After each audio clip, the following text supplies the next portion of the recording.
I like this. I was in my office like working and Rick walked in. He goes 5:20. Hey, Tom. How are you? Tom. All right, you ready to rock? And we come to the board. Doing great. Yeah, we are. Glorious and godly. It's very inspiring. Fire. There you go. Building. All right, we all ready to rock and roll? Yep. Whoever made the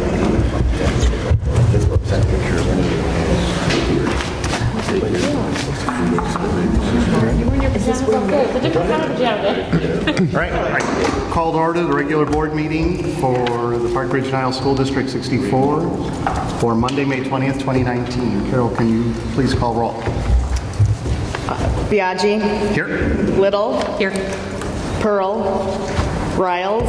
Here. Sales. Here. Sanchez. Here. Sotos. Here. Okay, thank you. We have a lot on the agenda tonight, various and sundry things going on, but we have on our agenda this evening a closed session.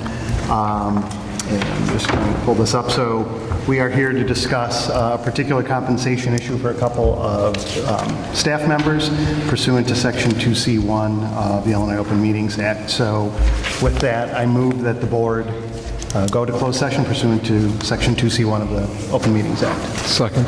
Thank you. Is there any discussion? Going to closed? Okay. Can we take a roll call vote, please? Pick a number. A randomizer. 3. Okay, 3. Salas. Yes. Little. Yes. Riles. Yes. Pearl. Not here. Sanchez. Yes. Biaggi. Yes. Sotos. Yes. Okay. We are in closed session now. At 5:30 this evening, the board went into closed session under Section 2C1 of the Illinois Open Meetings Act to discuss a couple of specific compensation issues related to staff members. At around 6:10, we adjourned, and we're into the technology showcase for about an hour, and we are back here to reconvene the board for the regular part of our board meeting. So with that, Carol, would you take roll again, please? Rick Biaggi. Here. Rebecca Little. Here. Denise Pearl. Larry Riles. Here. Carol Salas. Here. Fred Sanchez. Here. Tom Sotos. Here. Okay. I think we're going to move things around a little bit from how they were on the agenda, but right now I'd like to turn it over to Dr. Morrison. Dr. Morrison is home with a family emergency, so we have associate principal and assistant principal, Mr. Banka and Mrs. Alimo, to fill in for Dr. Morrison and welcome everyone to Emerson. Good evening. Dan's on it. He's got it.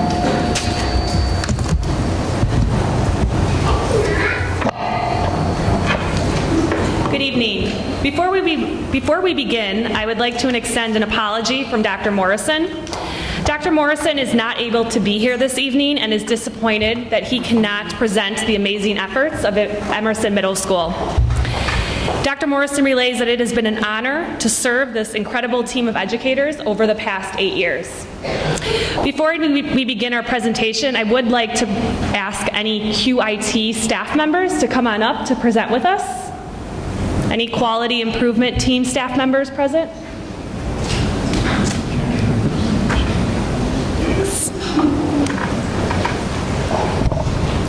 To begin, we would like to welcome Dr. Hines, District 64 school board members, and the community to Emerson Middle School. Kind of moved here a little bit. Sorry about that. We are ecstatic to show off our school's accomplishments to the District 64 community.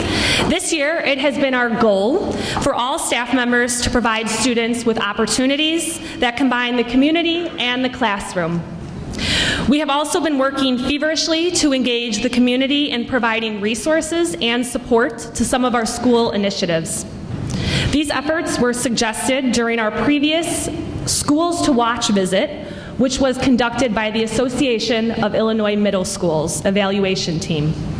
Please enjoy a short presentation we have created for you that highlights the school improvement efforts of Emerson Middle School.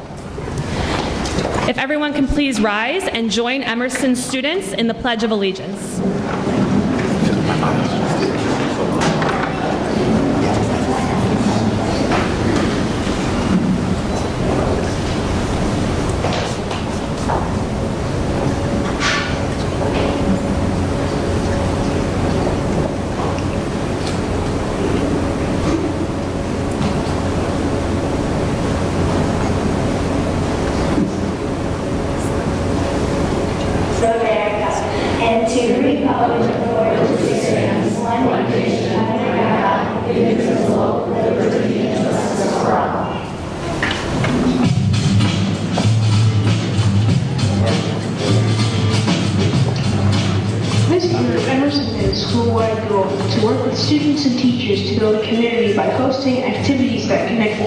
our students, families, staff, and larger community. We hosted many events to bring people together and had a great year doing so.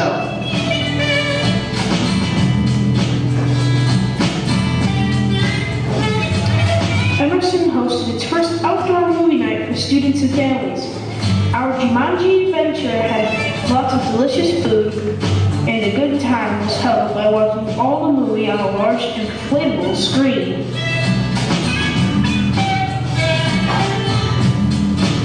Emerson's first ever career day featured parents and community members from all walks of life.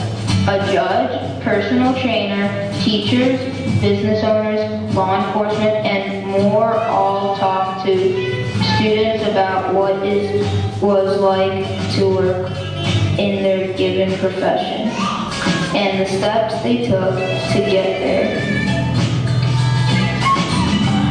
Each year, Emerson students play at a nearby nursing home for the residents. This continuing tradition spreads music, goodwill, and strengthens our relationship with our neighbors. Our band students love doing this every year. Emerson's parent-teacher organization is a phenomenal group of parents and teachers who work with each other in the larger community to create opportunities for our students and support a strong network of our school. This group meets monthly. For the first time, Emerson paired up with our sister school, Lincoln, to participate in the St. Baldrick Foundation fundraiser. Even though it was our first time participating, Emerson raised over $72,000, and our overall fundraiser raised over $430,000. It was an amazing event, and our Emerson volunteers and Shadies were very excited to be part of this amazing time. In this annual tradition, families and students come to the Emerson NPR to sample local pizza delicacies and have a slice or 2 or 3. It's a great tradition, and we find out who's got the best pizza in the area. Our first annual STEAM night happened this spring with enthusiastic teams working to create a kicking machine and a functional and aesthetically pleasing chair for our school. Families and staff rose to the challenge to design and create original objects. Just a few Saturdays ago, 125 Emerson folks came together at Feed My Starving Children to pack food for children in Somalia. Our outstanding crew had a positive experience packing enough food to feed 154 children for a whole year. In order to bring our social media community together, we have voted on a hashtag as a staff that we can use on social media to build community and organize the needed posts. We invite everyone in the Emerson community to use this and share our story. There are so many awesome activities here at Emerson Building Community. We're going to continue to build these relationships and create new ones every year.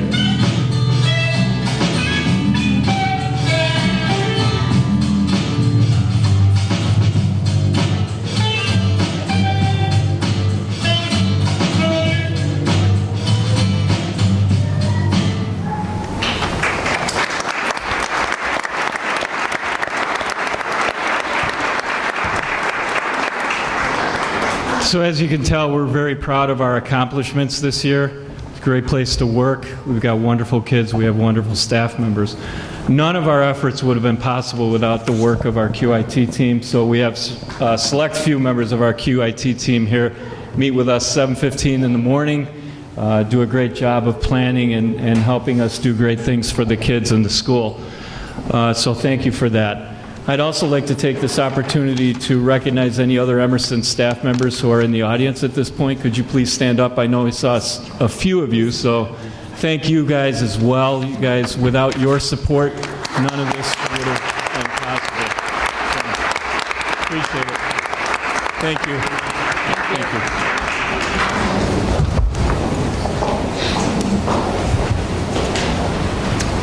Okay, I think we have some student and staff recognitions right now. So Dr. Hines? We most certainly do. I know Mr. Biaggi talked about the 21st Century Student Learning Showcase that we had just before we started our regular board meeting, but I just wanted to congratulate the students that are in the audience and their teacher coaches that helped them prepare for this evening's events. It was #D64Innovates, and I can say from firsthand experience just a moment ago, our students really are very innovative, they're very creative, they're using technology to push their learning and to engage their classmates and the community tonight, and I'm just very proud of our students and their hard work around the 4th annual showcase. It's become a tradition that I hope continues for quite some time. So please help me just show our appreciation for our showcase participants with a round of applause.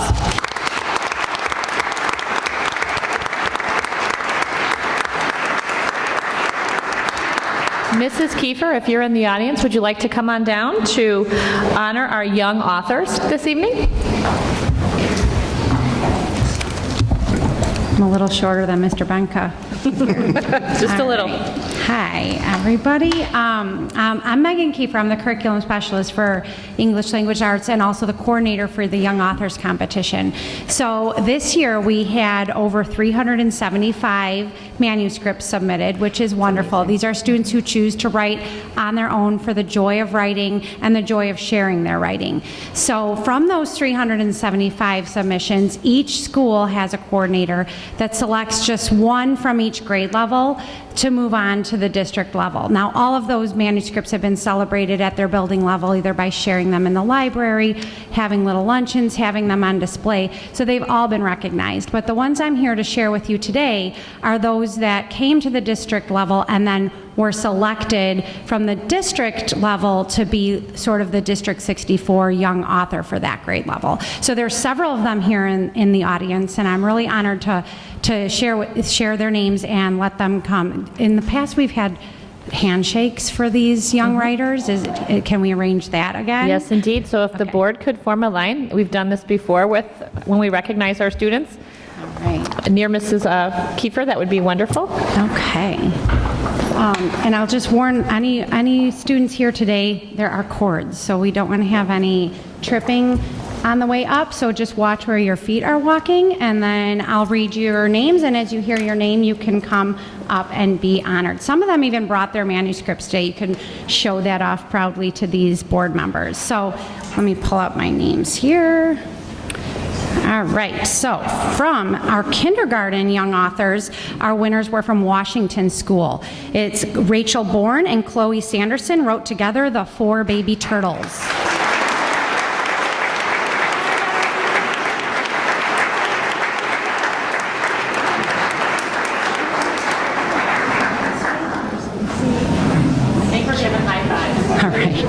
All right. Shakes, high fives, nice job. Okay, in first grade, we had our winner was from Roosevelt School. Emily Dixon wrote, I will miss you, or I miss you.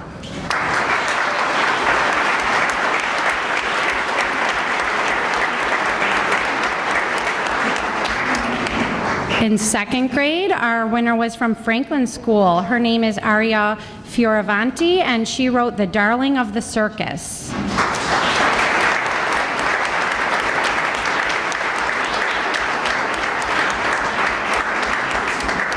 All right, in third grade, we had, again, from Franklin, a co-authorship, Devin Young and Noah Jang for their story of The Ordinary Crayon.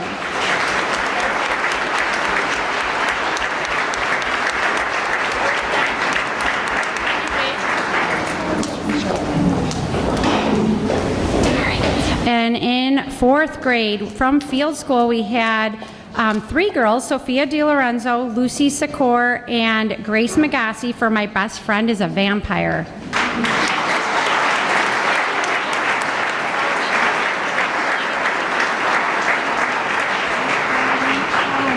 All right, in fifth grade, we had from Carpenter, Kaya Bechtold for her story Rise.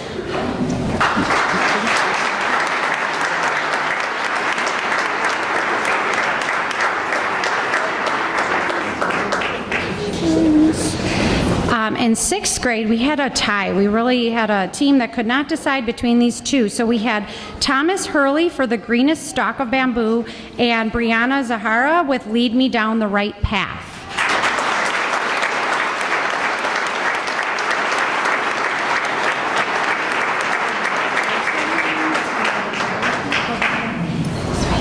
All right, and in 7th grade from Emerson, a co-authorship from Evan Sauer and Jack Fadden, Glitched Out 2 is their story. Here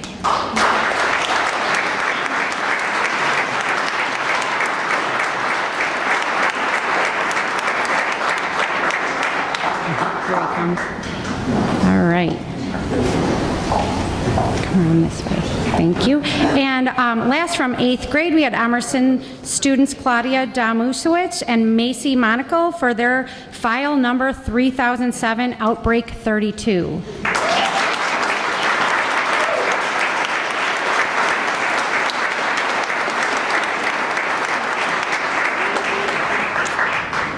So thank you to all our young writers. We're really proud, and now we can all say we knew them when their stories get published and are on the shelves someday. Thank you so much.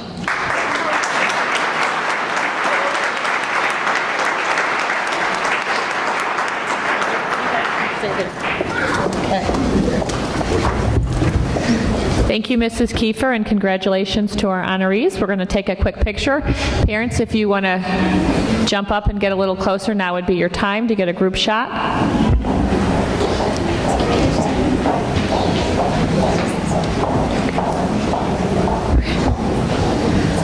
Yeah.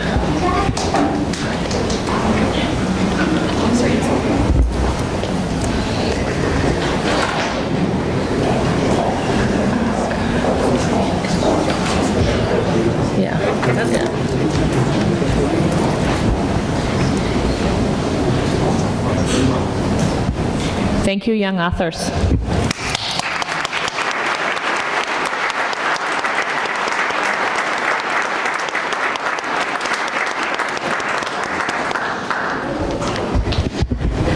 Moving on to yet another wonderful recognition.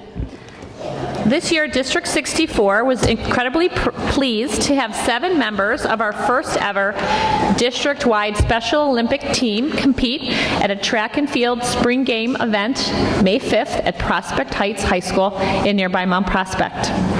We had students from both Emerson and Lincoln Middle School, along with students from Field and Roosevelt, participate this year. This event was available to all of our students, but we had student representatives available on that day from 4 of our schools. 3 of our school participants are here this evening. If they would like to come up to be recognized, I'm going to call their names now. Jake from Lincoln.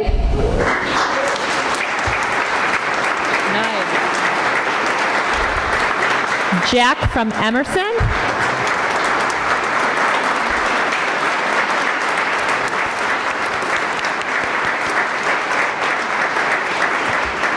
And Chloe from Roosevelt.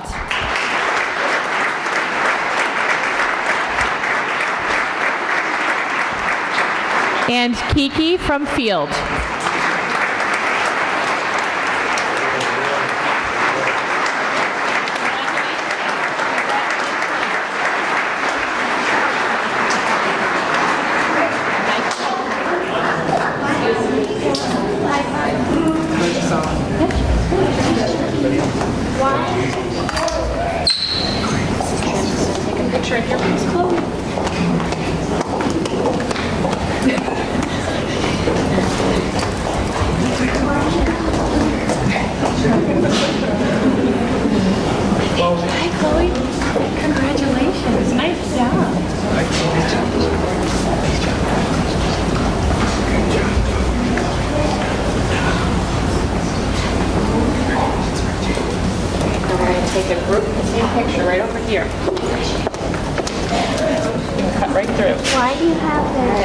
I won this at the showcase. One of the students gave it to me. Isn't it nice? How did you win that? I shot some glasses. She's coming. Parents of our special, oh, you're already here, okay.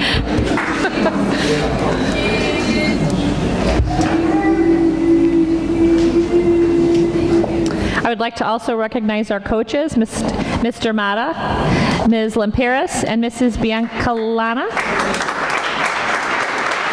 Congratulations.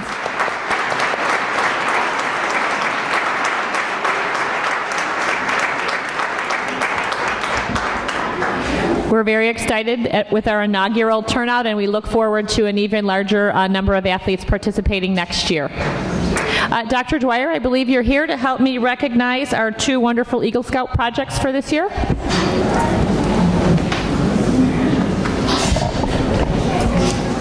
Yes, thank you.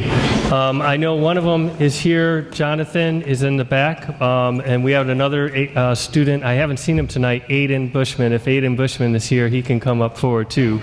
But real quick, in scouting, earning an Eagle Scout award or badge is the highest honor. And I'm thrilled tonight to be recognizing 2 former Roosevelt students who recently completed their Eagle Scout project, and they did so by coming back to serve the school district and especially Roosevelt School. And just briefly highlighting each of these projects, Aiden Bushman renovated this past summer the reading garden at Roosevelt School, and this effort included weeding the area, adding plants, mulch, and then he did something that was really neat. He took apart the wooden benches that were weathered and worn, and he went over the Maine South High School, and with their wood department, he restored all that wood, and before assembling the benches back, then he worked with our PTO and our Roosevelt parents, who different families at Roosevelt sponsored these wooden benches, and they worked with our art teacher, Mrs. Marlotte, to make colorful designs on each of these benches. It was a huge project. It went on all summer long. At the same time, we were doing our summer construction in the district at Roosevelt School. So hats off to Aiden for doing this enormous project for us. Let's give him a hand.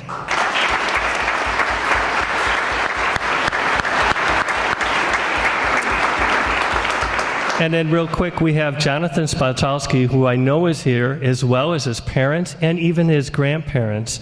And Jonathan, why don't you come up, because I know you're wearing your uniform and proudly displaying all of your badges. You can stand by me.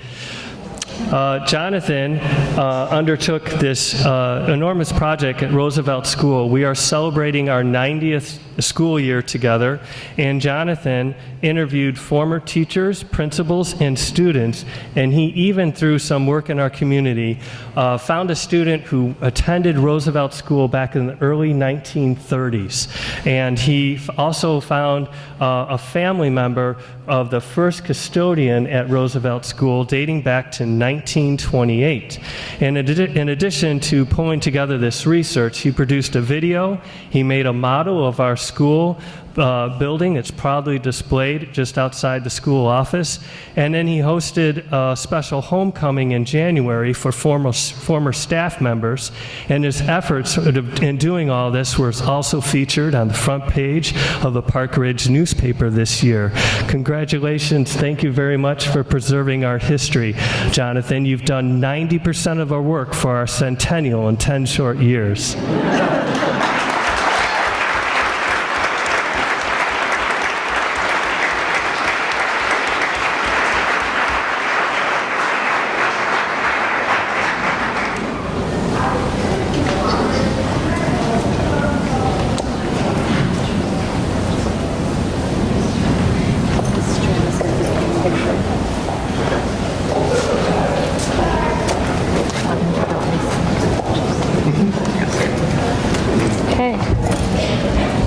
Moving right along, our middle school interscholastic sports have been regulars at our board meetings. Tonight we're going to honor the boys volleyball team. District 64 presents middle school athletes by the Board of Education on a monthly basis. Tonight I'd like the Emerson 7th grade boys and the Emerson 8th grade boys to come up to be recognized first.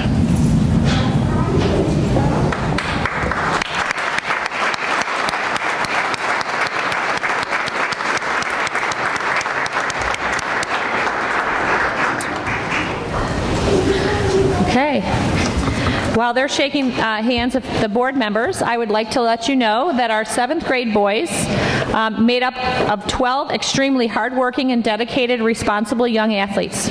Their efforts and sacrifices this season helped them achieve a 10-6 overall record with a 9-5 conference record.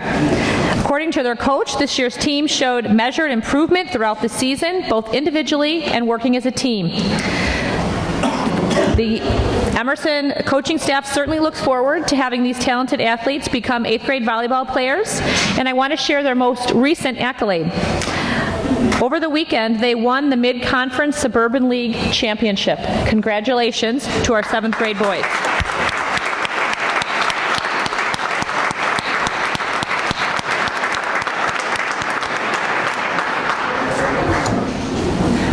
Our Emerson 8th grade boys, something tells me that's that tall group back there? No? They're both? Okay. All right. The 8th graders had a record of 9-5 in conference and with a 10-6 record overall. The season was filled with ups and downs, but the boys stuck together and played well as a team. They overcame adversity in every game while keeping a positive attitude, and that's what really matters as an athlete. No matter the record, hopefully they have learned life lessons while playing volleyball together, and they'll take those lessons to Maine South. Congratulations.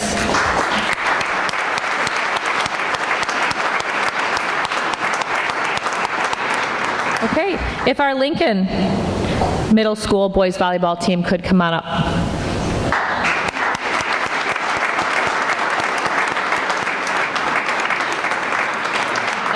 I think their coaches are coming up too. So coaches Gronwick and Lindgren report that the season was very successful and that they're very proud of the time, effort, and hard work the boys put in every day over the past 2 months.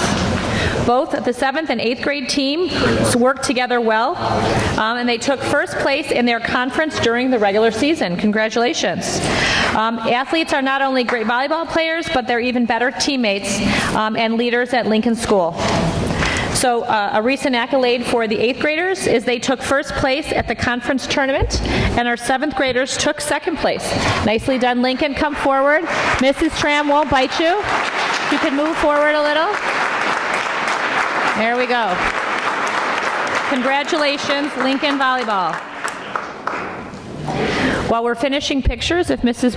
Broker could come up.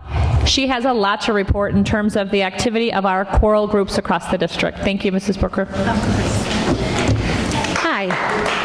We don't actually have any hands for you to shake. If I brought all the kids who participated in chorus this year, we would be over the fire code for kids allowed here. So, as Dr. Hines said, I'm Terry Broker. I'm the General Music Curriculum Specialist, and I am ably assisted by an amazing staff. We have choral directors at every single school. The chorus program starts in 4th grade. At Carpenter, we have Cynthia Saputis. At Field, we have Jess Kwasny and Jenny Kaputska. At Franklin, we have Colleen Carlson. At Roosevelt and Washington, we have Elena Knapp, who is doing choruses at both schools. And Sean Rybeck is also at Washington with our ukulele ensemble. In addition to that, at our middle school, we have Miss Alyssa Latrania, who is new this year, and Mike Kennedy, and then me. Our choruses have been all over the community, performing at local businesses. We have had a chorus perform every single month of this year, and sometimes more than one. We have been at the Chicago Wolves games, and most recently, our district chorus, which is a combination of Lincoln and Emerson, performed at the Music in the Parks Festival on May 4th. I'll draw your attention to some hardware over there. We won second place for our combined chorus, and our brand new show choir took first place. But the most exciting part of it was there is an award given to the group that shows the most professionalism, that they are exhibiting kind behaviors and being respectful towards the people at the festival. And for the first time, in conjunction with our orchestra and our bands, we won that award, and it's right over there. Wow. So that's a citizenship award.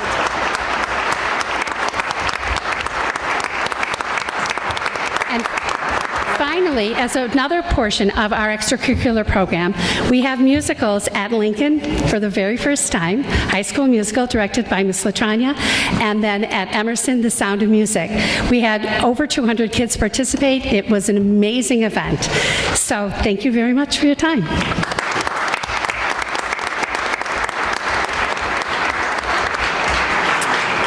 our choral performances and program just continue to grow every year. You do more and more, and it's really a testament to your devotion, all of you. So thank you very much. Really a bunch of talented kids in district, truly. So thank you. And that's it for that portion. So we did move a few things around a little bit tonight on the agenda, but one of the new things that we're trying out with the board is on every agenda going forward, I'm going to ask the board if there are any additions, deletions, or amendments to the existing agenda. So if there's anything, for instance, that we want to adjust on the agenda because of people at the meeting, if there are items that we want to add that are discussion points but they can't take action on, or if we know if there are items that we want to delete from here that we're not intending on taking action on this evening. So we'll be doing this customarily at every meeting going forward. So I will ask at this point, are there any additions, deletions, or amendments? Okay. Seeing none, we're going to move on to the Board President's report, and just a couple of things, and then I'm going to actually turn it over to Dr. Hines and then come back for a moment. So I just wanted to acknowledge May 6th, when the board met for our board governance meeting, also happened to be Teacher Appreciation Week. And while we had no one in the audience for our board governance meeting and we addressed this issue, I just want to address it since there are a lot of teachers in the audience and administrators. And on behalf of the board, thank our teachers for what a wonderful job they do for District 64 and for our children in this community. So if we can take a moment.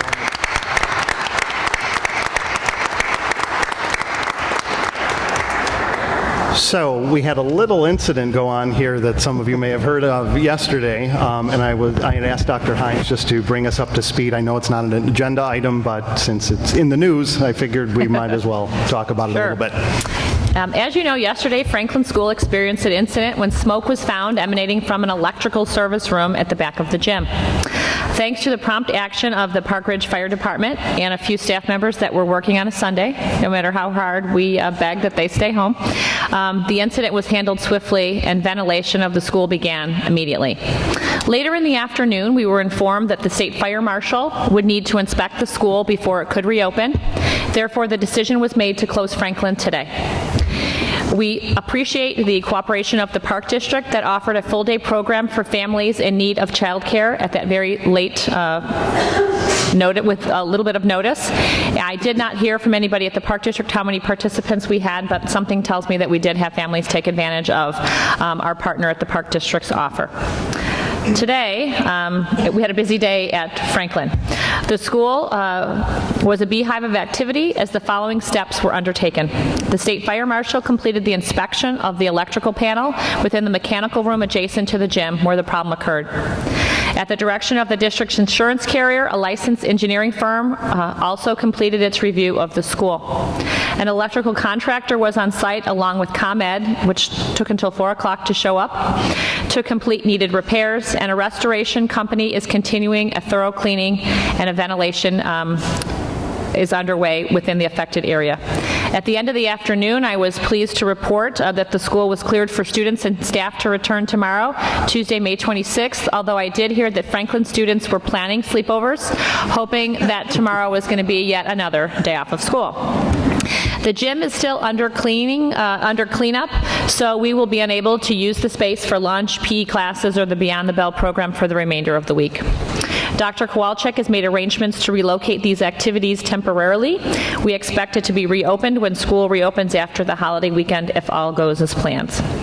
As of now, we have estimates from the fire department that around $75,000 worth of damage was incurred based on this incident. However, we do have further investigations to do to make sure that that cost won't rise beyond $75,000. We're very thankful the incident certainly occurred on a weekend when the school wasn't full with over 500 children and staff, and we just very much appreciate everyone's patience, cooperation, our administrative team, Studio GC, our insurance provider, the Park Ridge Fire Department, the Park District, our families, and our students. Everybody pulled together and was really very flexible and understanding today, and we just appreciate that very much. So thank you.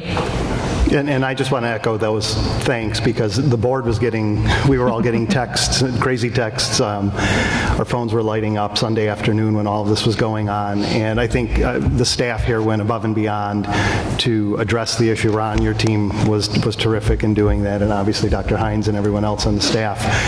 We've got a great team here that addressed it, and we're on the scene, literally on the scene when it happened. So thanks to everyone who did that. So the other thing, as I alluded to a moment ago, that I just want to give a brief recap on before we head into our agenda items for this evening is the meeting that the board held in open session on May 6th, where we had kind of a boot camp on board governance. That wasn't just for the new board members, but for all of us.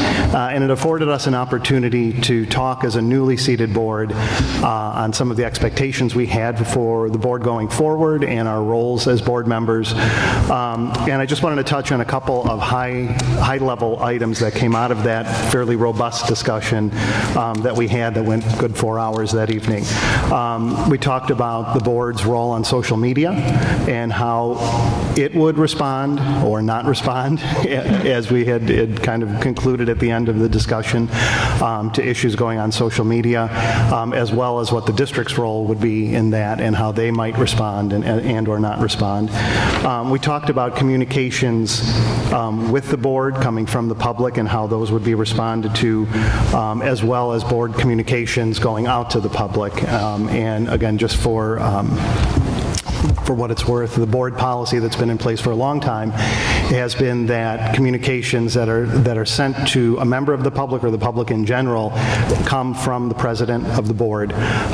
So even if communications come into individual board members, we under policy, we are not as individual board members to respond to those, and those communications are supposed to flow through the president, primarily because from a philosophical perspective, it is the board speaking at that point when a communication comes from a board member, or theoretically could be the board speaking. And so in order to avoid any confusion that there might be with regard to any one particular board member making a statement or what would appear to be a policy issue or whatnot, those communications are supposed to come from the president. So we kind of reiterated our policy the other evening and talked about how we might be able to implement that in a way that works for everyone. So for the public whoever's listening to this tonight in the audience or on video, when communications are directed at individual board members or maybe an individual board member, don't be surprised if a communication doesn't necessarily come back from that individual person that you might have reached out to. Again, depending on the issue, that a response may come from Superintendent Hines, it may come from one of the other staff members, administration, just depends on the nature of it. So again, that was a fairly robust conversation that we had and all came to agreement on that. The last issue, which we did not really come to agreement on, but there is some consensus amongst the board, is the issue of public comment. And when I came on the board 2 years ago, public comment was generally reserved for the beginning of meetings, both non-agenda items and agenda items. The board talked about it and had sort of switched gears early on in those 2 years that I've sat on the board, and we began to open the floor for public comment during individual agenda items. Sometimes that gets off the rails, as you can imagine, and it can tend to make the meeting go a little bit longer than expected. Sometimes people expect to have an engagement with the board, a back and forth with the board, and so for a lot of reasons, it was difficult to implement, or has been difficult to implement. So the board talked about this a lot at the last meeting, at this May 6th meeting, and there was consensus, not a majority of the board, that had concluded that it would be in the board's best interest to go back to the way it was a couple of years ago and to not allow public comment during individual agenda items. And only to allow public comment on both agenda and non-agenda items at the very beginning of the meeting, which we're going to do as soon as I shut up here. However, since the six of us are here, and since there's a room full of people, and we really weren't able to I would say, discuss this fully as we had hoped to do at that meeting, because there were a lot of other agenda items. I want to bring it back to the floor for the board to talk about tonight, because frankly, I'm going to have to implement this tonight. And there's a room full of people that I suspect may want to say something on one or more agenda items. So I'd like to hear from each board member this evening on whether or not we're going to implement this evening and into the future.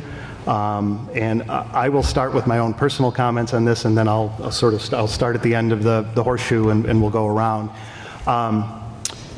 The City of Park Ridge, the City Council, and the Park District Board both allow public comment during agenda items. So the way that works is at the beginning of the meeting, people can come up and speak on anything that's not on the agenda. And then if there's a particular item during the agenda, 2 hours into the meeting, that they would like to address the board on, they can do so during that part of the meeting. It's not intended to be a back and forth. It's not intended to be a Q&A session, but it is intended to afford the public an opportunity to address the board or the city council on a particular issue after they've heard the board deliberate on that issue, so they know where the board is leaning one way or the other, but before the board has taken a vote. I personally think that is good for transparency. It's good for public discussion and involvement in the process. And while it can certainly go off the rails, and we've seen it go off the rails with this board in the last 2 years, I don't think we should throw the baby out with the bathwater and no longer do that. I think, as I mentioned the other night to the 6 other board members, I'd like a shot at trying to manage that for the next however many months or 2 years that I'm in this seat. And if it goes off the rails again, I'm willing to readdress it and go back maybe to something else. But I'd like the opportunity to try and work with the public on this. I think what happened over the last couple of years is we've lost a little bit of our way in terms of civility and discourse in our meetings. And I'd like to see if we can get that back on track. And if we can do that, I'm committed to making that work. I'm committed to making sure that the board remains civil and engaged in the conversation. And if the public is willing to meet me halfway on that, I'm willing to try and implement that. So my own 2 cents, again, and I know I'm not the majority of the board here, is that I would like to see it remain in place. So with that, Rebecca, you want to start? Yeah. Can you hear me? I think your mic might be off. I'm not sure. It's on, but I don't. Oh, it is on? I think I'm just Okay, too short for the microphone. Okay. So I've been thinking about this a lot since our meeting, and what I had said at the meeting before is that my concern is that the way our meetings are structured is actually a barrier to public comment, because people are trying to gauge when in the meeting they can be here. Our meetings are very long, whereas if it's reliably in the beginning, then they kind of know when they can come. And then I was sort of curious, so I called I have the 5 districts that we benchmark against, and then just added geographic ones to make it an even 10. So Arlington Heights, Libertyville, Des Plaines, Niles, and Skokie all have public comment only at the beginning. Glenview, Mount Prospect, Morton Grove, and Deerfield have public comment at the beginning and at the end. And Wilmette has it at the beginning and then once right before the action items. It's actually very close together. I'm not sure why they do that. And I know that the other governing bodies in town use this method, and I have spoken at contentious ones, and it's gone well. I mean, if you want to bring up pickleball at a park board meeting, things get intense. But that said, this is not the hill that I want to die on, and I understand that you have, run the park board meetings, and if this works, that's totally. I mean, we're enacting these other changes, and it makes our meetings more streamlined. That's totally fine with me. I just am worried that people have to give up their entire Monday night to jump in on something that they care about. But if we can streamline our meetings and that's not the case, then that works. And like you said, I would maybe, if we say like December, that's 8 months of a board, 6 months of a new superintendent, revisit it, see how it went.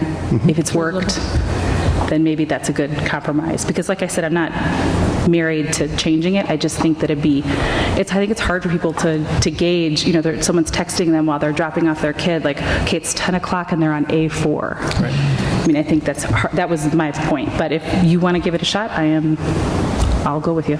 Okay. Larry? I'll support you managing it, but I want to make sure that we understand that public comment is addressed to the board. It's not a discussion. And board members need to remember that they don't engage public comment, only the president of the board. And we need to follow policy, a 3-minute address, because these 3 minutes get stretched to 5, 6, 7, 8, and in the past we've lost control, and I've got faith in you, President. Thank you. Tom? I mean, it's no secret that I don't mind how long we sit here, so having comments before, during, after, it to me is okay. As for Larry's strict 3-minute rule, I agree that we should keep the 3 minutes, but I think that you as board president should read the reader, read the speaker, read the topic, understand the situation at that time, and if it needs to be flexed, it needs to be flexed, because there are some situations that require more than 3 minutes. I would hope that the public understands that you're not going to allow everybody who steps at the podium to have more than 3 minutes, and that they appreciate that you are going to use your best judgment to allow for that flexibility as needed. Okay. So yeah, I'm fine with your idea. Just to clarify, you mean that we're going to go out to public comment for action and discussion items, correct? So I remember this was several months ago where the board did decide to do this. My concern before was that the board decided to do it but didn't necessarily consistently do it. So to the extent that, we are going to, keep each other on task and make sure that it actually happens, then that's fine. It's a good idea. And then, you probably won't agree, but maybe it'll be good to have a little bit of public comment at the very end to wrap it up. Because what if people aren't able to get here at, 7 o'clock? And we wouldn't, we would still have a 3-minute rule, but maybe there's something that happened during the meeting where they might want to, if they're here at 11 p.m., if we're still here, that they might want to say something. Okay. I support your proposal, Rick. I do want the consistency that Carol's brought up. I do want everyone to have an opportunity to speak on all the items. I do want to avoid having dialogue. I think it's important for us to conduct our business and not have one of us say something and someone else runs up. I think we need to kind of avoid that. But I do want to hear from the public, and I was concerned not having that dialogue in the middle of the action item. I was concerned, for instance, that was a couple weeks ago when we discussed the policy committee, and all of a sudden, special education committee came up. There would have been no opportunity for those folks to talk. So I do think that having an opportunity to speak while we're discussing something is important. So I support you and your proposal. Great. Yeah, I agree. I think an issue that was brought up that night was that by our facilitator was that, well, it's in the agenda, so the public should know what the board's going to talk about, even if the board hasn't talked about it yet. And you're going to see actually play out tonight in this meeting something that's not really on the agenda. Well, I shouldn't say it's not on the action item is on the agenda, but none of the details on the agenda. The public will be hearing about it mostly for the first time. I'm talking about Washington space issues. And the public would have no way to anticipate what the board's going to be talking about, where it might be going, and the only way to facilitate that conversation and to afford the parents and the public an opportunity to weigh in on this is to do it during the conversation. So again, I appreciate your trust in me to pull this off. I hope I don't let you down. I will do my best, though, to address a couple of the comments, to limit comments to 3 minutes. I agree with you, Tom. It is very, very hard sometimes when it's an emotional issue and people are up speaking about something that is very emotional to them to just say, sorry, ma'am, you're at the 2:59 mark, I have to shut you off now. It's very, very hard to do that, and I don't intend to do that in a disrespectful way, but by the same token, I would hope that the public would understand that by allowing one person to speak for 6 minutes and another person I stop at 3 minutes, it's very uncomfortable, and it's unfair to those people who've come with prepared remarks. So I will do my very best to enforce that rule in a polite but tough way, I guess, in the sense that we're going to stick to that. So when Rebecca and Carol were in my office last week going over, they're members of our policy committee, you talked, Carol, about a timer and some type of a digital timer. So I can use my phone tonight. And MJ she's here somewhere. Oh, nice. She said there's something we can do from a technological standpoint where we can just put it on the screen so people can kind of see the countdown. Right. And then I'm not sure if it would be Dan or Allison in the audience that would be starting and stopping the timer, but it just, provides a visual for the folks in the audience. That Would you be like great us to? if we could do that. Okay. Yeah. I mean, in court, they do it. We need the lights of the They have the Seventh Circuit. lights, right. If you're up at the Seventh Circuit, they've got lights that tell you when Okay, it's. but so if we do MJ gave me the time- wave, she's on it, and we'll see if we can have that in place for the June regular meeting of the board. Great. Okay. Great. Okay, so that is it for my comments. Great. Public So again, comments. thanks to the board for that and We're on hearing to me out on public that comment? issue. So we are on to the next agenda item, which is Public comment. public comment on non-agenda items. You know the drill. You know the drill, Joe. So anyone who would like to come and address the board, for those who don't know the drill, please come up to the microphone, state your name, and you have 3 minutes. Joan Sandrick, and I'll piggyback on what you were just talking about. I'm glad you're doing it that way. It's important for us to hear what you have to say so that we can tailor our comments accordingly. And I'm glad you're going to do it that way. Part of the frustration in the past has been that so many times the items that we have waited very patiently to comment on have been buried in the agenda.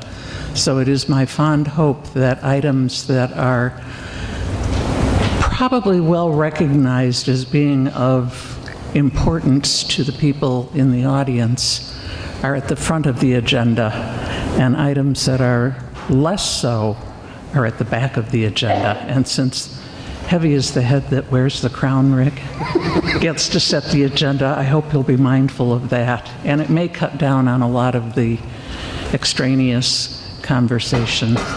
Thank you. Thank you. Any other comments on non-agenda items right now?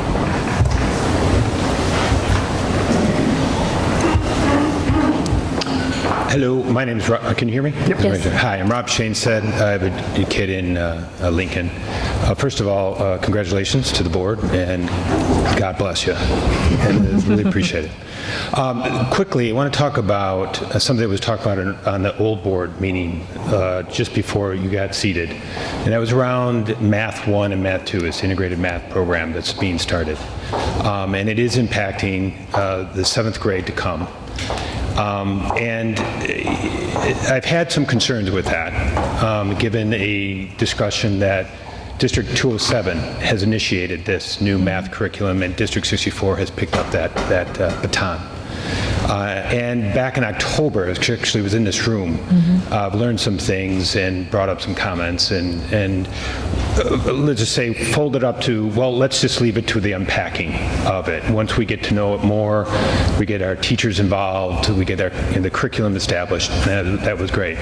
So it reminded me when that board meeting just recently occurred, I started asking around to some teachers that I know, and I wasn't getting the best warm and fuzzy feeling. I'm just going to leave it at that. I can get into some more criticalities, and I think I know who I can address that to. But so I know there's administration changes here, changing. I know our principal at Lincoln has changed, and I know the board's changed. So I'd ask that the board maybe get re-educated for some who might be new to this, and I think the other part too is allow for the parents to come and discuss. That has been missing. I think on the last board meeting that this was discussed, there was going to be some kind of communication about it, and I have not seen that personally. Maybe I was missed or my child was missed, but I think given the change of administration and what's going on, I'd request that the board get closer to this issue, because this is going to ripple into the future math programs that are coming through and being ready for high school as it comes through. I appreciate your time. Thank you. Thank you. Okay, any other public comment on non-agenda items? Hi, my name is Bart. I just live right behind the school here. I have two small items. I don't know if the board could help with the one. This weather siren, it always goes off when we're supposed to get rain. And 2, 3 in the morning, we don't need to know it's going to rain. I could understand if it was really severe weather, but it's all the time. And I don't know if you have any control over that or not. Anybody familiar with that? We can look into it. I'm assuming you're talking about Thorgard and the lightning system. Yeah. It'll go off in the middle of the night and then we don't even get any rain, so I don't know who has control over that. We'll address that with... The second item, I tried to handle at a lower level and it just didn't work out, which is the maintenance.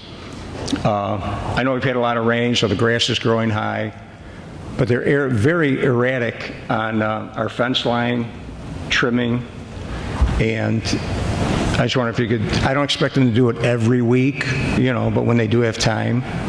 And I was going to wait till the fall. It's the same problem every winter. I went to the district headquarters and I spoke to Ron about it, but nothing changed.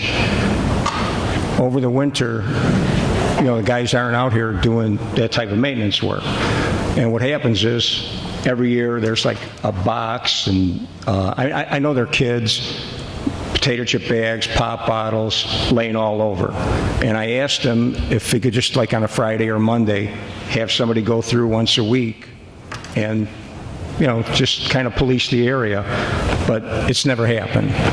2 years ago, it was a cardboard box for 6 or 8 weeks. This year it was a big red bucket for 6 or 8 weeks. I called here at the school. Nothing happened for 3-4 days. I tried calling the district headquarters. But really, that's about it. Just if, during the winter, I know it's cold out. I know they're probably busy doing other things, but just to walk through and kind of pick up, the debris. And then just the fence line, if they could trim that whenever they get a chance. So that's really about it, minor maintenance. Okay, thank you. Thank you. We'll address that with staff. Any other public comment on non-agenda items? Okay, seeing none, we are going to move on to A3 on our agenda this evening. Yes, this is always an exciting time, anytime we're appointing new staff to the district. And tonight we're appointing 4 new building level administrators to join an already wonderful leadership team. So I will start with the new principal of Emerson Middle School, who's no stranger to Emerson Middle School. Tonight, we bring to the board for approval Samantha Alimo to become the next principal of Emerson Middle School.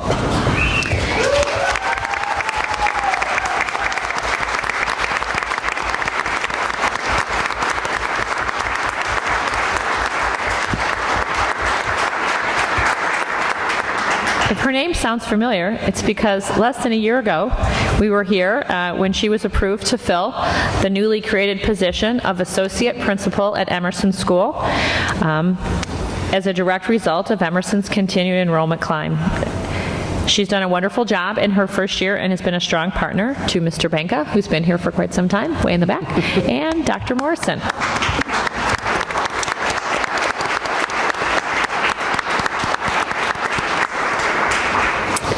So Mrs. Alimo has taken an active role ever since she got here 3 years ago. She served as a C of C teacher as well as the associate principal. She's been a member of the middle school review committee.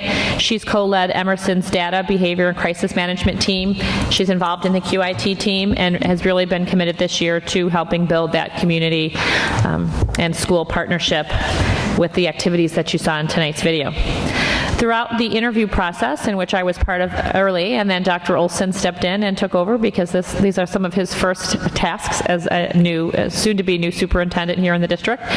He described her as being dynamic and reflective, someone who cares deeply about students, staff, and the Emerson community. And he felt as though throughout the process that she was an outstanding candidate. So we are very excited tonight to recommend her to the board as the next principal of Emerson Middle School. Moving on, she'll have a new partner as the other middle school principal in District 64, and we are recommending David Swed. Is that correct? I was sweating that like for the last hour, so I'm glad. He comes to us from nearby Schaumburg District 54, where he has served the last 3 years as a principal at Margaret Mead Junior High. He previously, for the last 5 years, was an assistant principal at Jane Addams Junior High. So he comes to us with a lot of junior high and middle school experience. We are very excited to have him join the staff.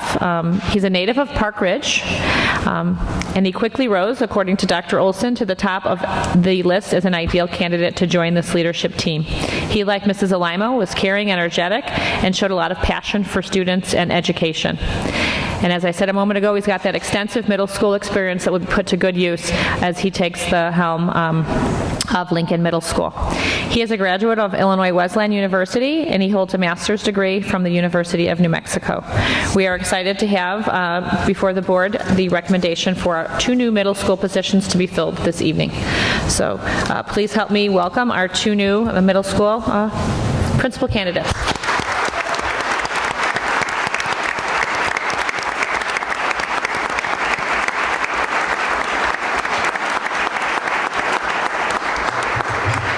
I would like to thank Dr. Martin, who has been crazy busy helping to hire 4 new administrators, as well as both the Emerson and Lincoln staff members who participated on the interview teams, and Larry and Riles and Tom Sotos, who served as board reps on the interview teams. So that's it for our middle school principals. Would you like to proceed with A3 action items? Why don't we do the motions on those? And just to confirm, too, so the public's aware, Dr. Olson was also present for all of these and played a role in the conversation as well, too. Yes, so I know we had talked about that before. All right, so I'll entertain a motion on, why don't we take the Emerson one first? I got it. Go ahead. I move that the Board of Education of Community Consolidated School District 64, Park Ridge-Niles, Illinois, approve the appointment of Samantha Alaimo as Emerson Middle School Principal effective July 1st, 2019 at a salary of $109 based on the recommendation of the superintendent and not upon the board's direct knowledge regarding the individual selected for appointment. Do I have a second? Second. Thank you. Is there any discussion on this motion? Okay, seeing none, can we call the roll, please? Public comment? Oh, good point. Thank you. Sorry. Just that Me and my fast. big, look at that. I don't even know how to carry it out. It's the Just first one I that have blown. Do we have any public comment on this agenda item, on this action item? But Carol, you did exactly what the training told you to do. The board governs thyself, so you, And just so congratulations. you know, I was timing the public comment earlier, and nobody came close to 3 minutes. So Nice. Good if job. someone does, then I'll have to say something. Okay. All right, is there any public comment on this particular motion right now? Okay, back to the board. Any other further comment before we call the question? All right, let's take roll. Sanchez. Yes. Riles. Yes. Little. Yes. Sotos. Yes. Salas, yes. Biaggi. Yes. Absent is... Okay, motion passes. Congratulations.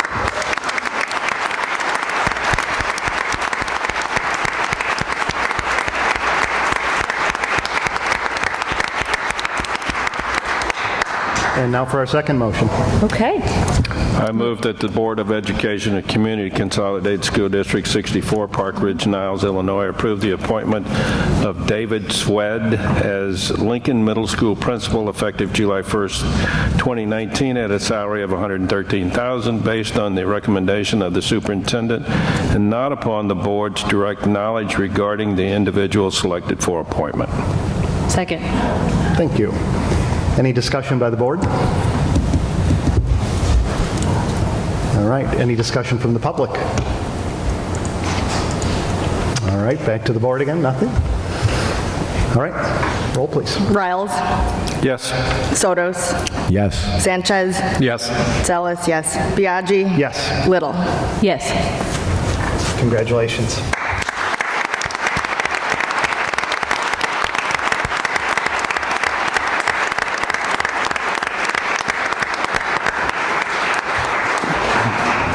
Okay. Ready for A4? Franklin, they still want to take the job after yesterday? Yes, indeed. Hopefully they'll get a new gym out of the situation, so it'll be in, hopefully. Right. So tonight, we'll start with Franklin, and we are recommending for board approval the hiring of Dr. Mary Beth Whitney Delamar as the new principal of Franklin Elementary School. Ms. Delamar comes to us with 8 years of principal experience at the elementary school level, most recently at Wayne Elementary in Elgin School District U46, and previously at Melbourne District 24 in Wadsworth. She began her administrative career at Salt Creek Elementary School in Arlington Heights Community Consolidated District 59, where she served as an assistant principal for 4 years. Earlier in her career, she taught primary grades and was a Tier 2 intervention teacher for several districts in the far northwest suburbs. She received her bachelor's degree and her master's degree from DePaul University and her doctoral degree from National Louis. She serves as an adjunct professor at Concordia University in its principal preparation program. And according to Dr. Olson, he's very excited to welcome Dr. Whitney Delamar to the district. She has a rich history of elementary principal experience, a background in special education, along with the kind demeanor that really focuses on collaboration, and that he felt made her a very strong candidate and a perfect fit for Franklin School. Great. Okay, one down. You want to go on to the I next will. one, and then Let's keep on we'll rolling. do both motions? The next candidate that we are recommending for approval is Mrs. Brito. I have to see your first name. I apologize. Angelo. Thank you. She comes to us most recently from CPS. She brings 5 years of experience as a principal and an assistant principal of James B. Blaine Elementary School in Chicago's Wrigleyville, go Cubs, neighborhood. Previously, she served for 4 years as an academic director and teacher in CPS as well. She began her career in education as a classroom teacher and has worked in Chicago, New York, and Madison, Wisconsin. Mrs. Brito proved, according to Dr. Olson, to be an excellent candidate for her focus on relationships, her easygoing nature, and the passion that she brought to the interview process surrounding instructional leadership. She is a graduate of the University of Wisconsin. She received a master's degree from Concordia University, and as a teacher, she attained National Board certification as a middle childhood generalist. So we are excited to recommend both of these candidates for the Franklin and Washington principalships to the board. Great, thank you.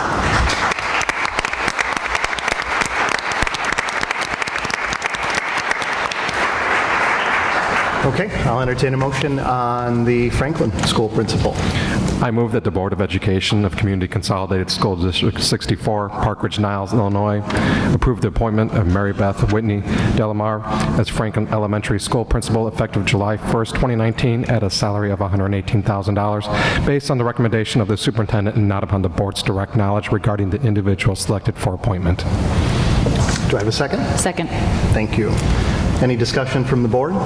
I just had one question. In the packet that we had, it said that the interview committee had Field and Washington staff members. Were there any Franklin members? Is that a mistake?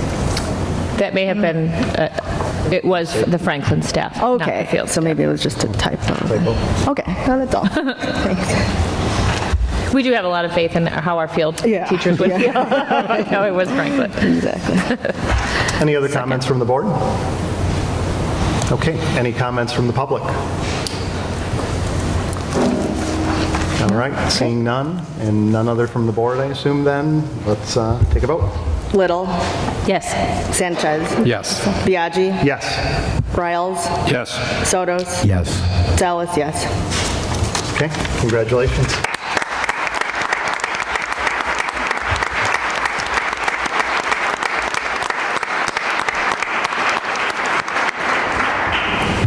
All right, I would make it since I'm a Washington dad, but I don't think I'm supposed to, so. You can.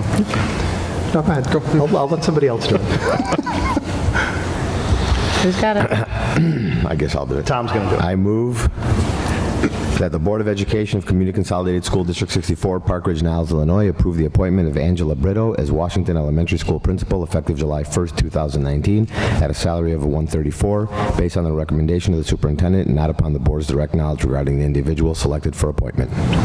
Do I have a second? Second. Erased you there, Rebecca. I think Rebecca got it. Any discussion from the board? Okay. Any discussion from the public? Okay. And seeing none, we'll take roll. Salas, yes. Little. Yes. Sanchez. Yes. Riles. Yes. Sotos. Yes. Biaggi. Yes. Congratulations.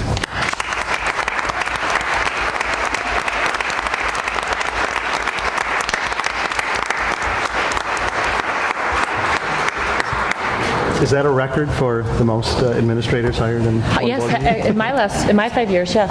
Okay. For sure. All right, we are moving on to recognition of tenured teachers.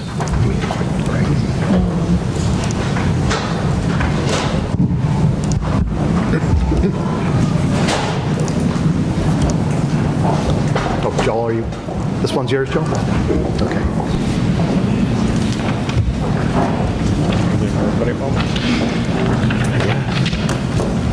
Okay, so it is our pleasure this evening to introduce the District 64 staff members who will receive tenure at the end of this school year. According to the Illinois School Code, a teacher is considered probationary for the first 4 years they work full-time in the district. During this probationary time, these teachers have been observed and critiqued frequently and formally evaluated at least twice every year. At the end of this 4-year process, these staff members have consistently shown that they have met the high standard of instructional quality that is expected from a District 64 teacher. Tonight, the District 64 Board of Education, the administration, and the Park Ridge Education Association would like to recognize these teachers by removing the title of probationary teacher and bestowing upon them the recognition of tenure, a well-deserved title for all of them. It's hard to do. Being a District 64 teacher is not easy. There's a lot of things that you have to do. You have to learn new curriculum, new classrooms, new kids every year, and they have rose to every challenge we have bestowed upon them in their first 4 years, and we couldn't be happier with them. So we're going to recognize them and call their names. If they would please come up. Jerry Mulvihill, PREA President, is going to help me out. We'll start with Christina Batsis.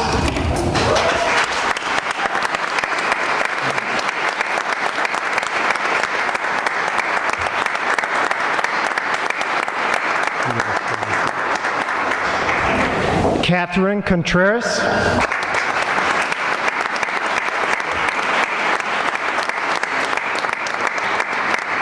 Julie Dinverno.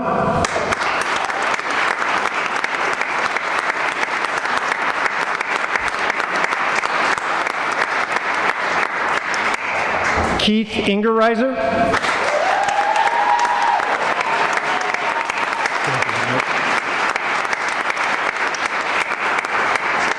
Claire Kirchner.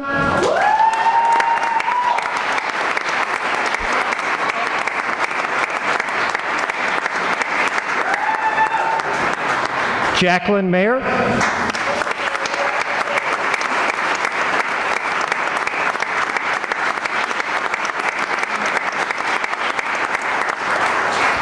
Lauren McTagg.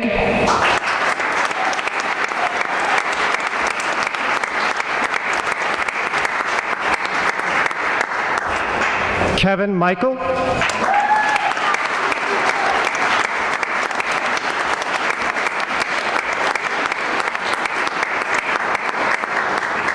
Jocelyn Ortiz.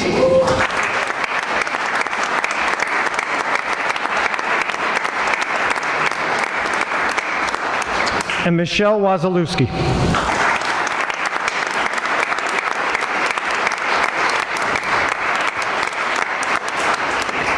Again, congratulations to all of you.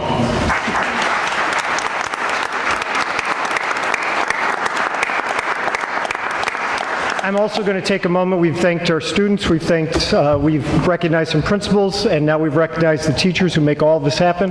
We're also going to take a moment to say to our new administrators, many of them still have night activity this week and a lot going on. We're going to allow them the opportunity that they can stay now that these presentations, or they can leave, sorry, now that the presentations are finished. Yes. Thank you, Joel. Okay. I just told them that. We are on to the next item, the ELF grant awards.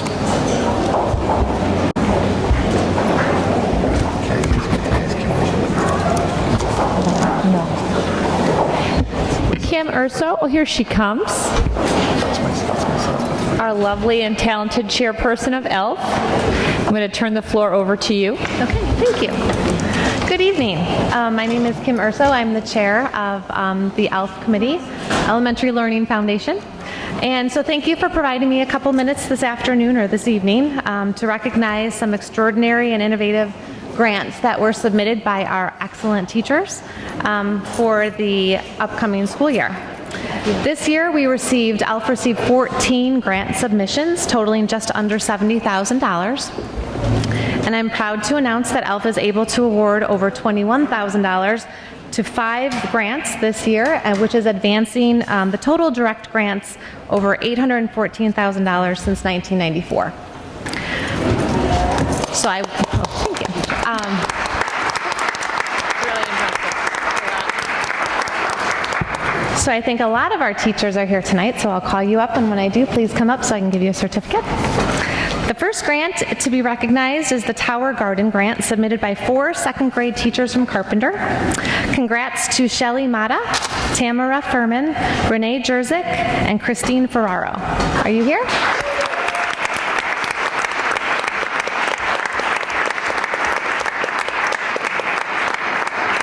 So the Tower Gardens are a soilless growing medium that quickly and efficiently grows fruit and vegetables in any environment. The teachers plan to incorporate this project into their science curriculums as a year-round hands-on science experiment. Special thank you to Carpenter's PTO for partnering with with ELF on this grant so that all 3 years of the plan can be implemented. Thank you. Thank you. Congratulations.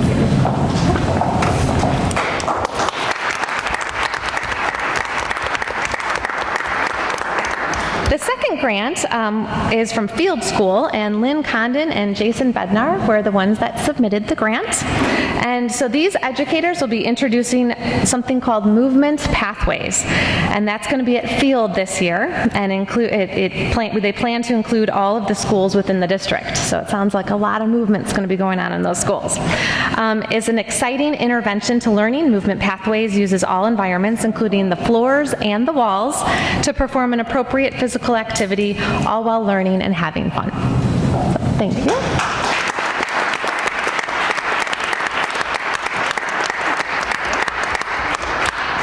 Okay. Also from Field, we have Caroline Schaub, Jason Mata, and Sam Meza. If you can come up.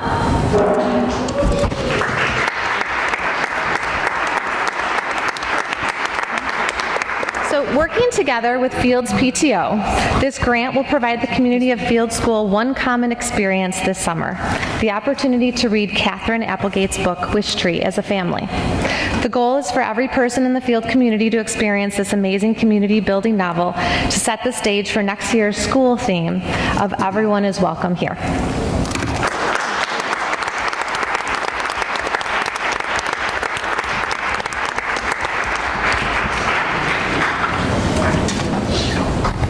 And from Jefferson School, this next grant was submitted by Christy Holtz. Christy, are you here? Oh, she is here. Okay, good. Full steam ahead. It's Learning via Legos is an innovative project that will allow the youngest learners of D64 the opportunity for hands-on coding with STEAM experiences through play with Legos. This grant will provide hands-on learning through play, reinforcing sequencing, looping, cause and effect, and coding.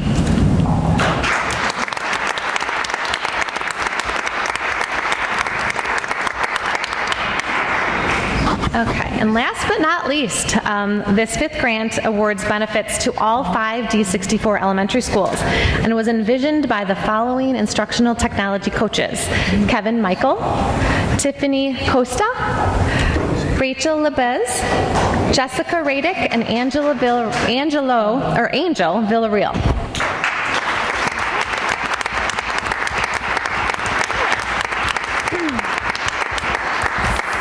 The Spherobolt robots offer both beginner level and advanced coding opportunities for learners of all ages and all content area. The instructional technology coaches will engage staff and students in the implementation of lessons using the Spherobolt robots and the Sphero EDU coding app in order to promote learning experiences, computational thinking, and multi-age coding opportunities.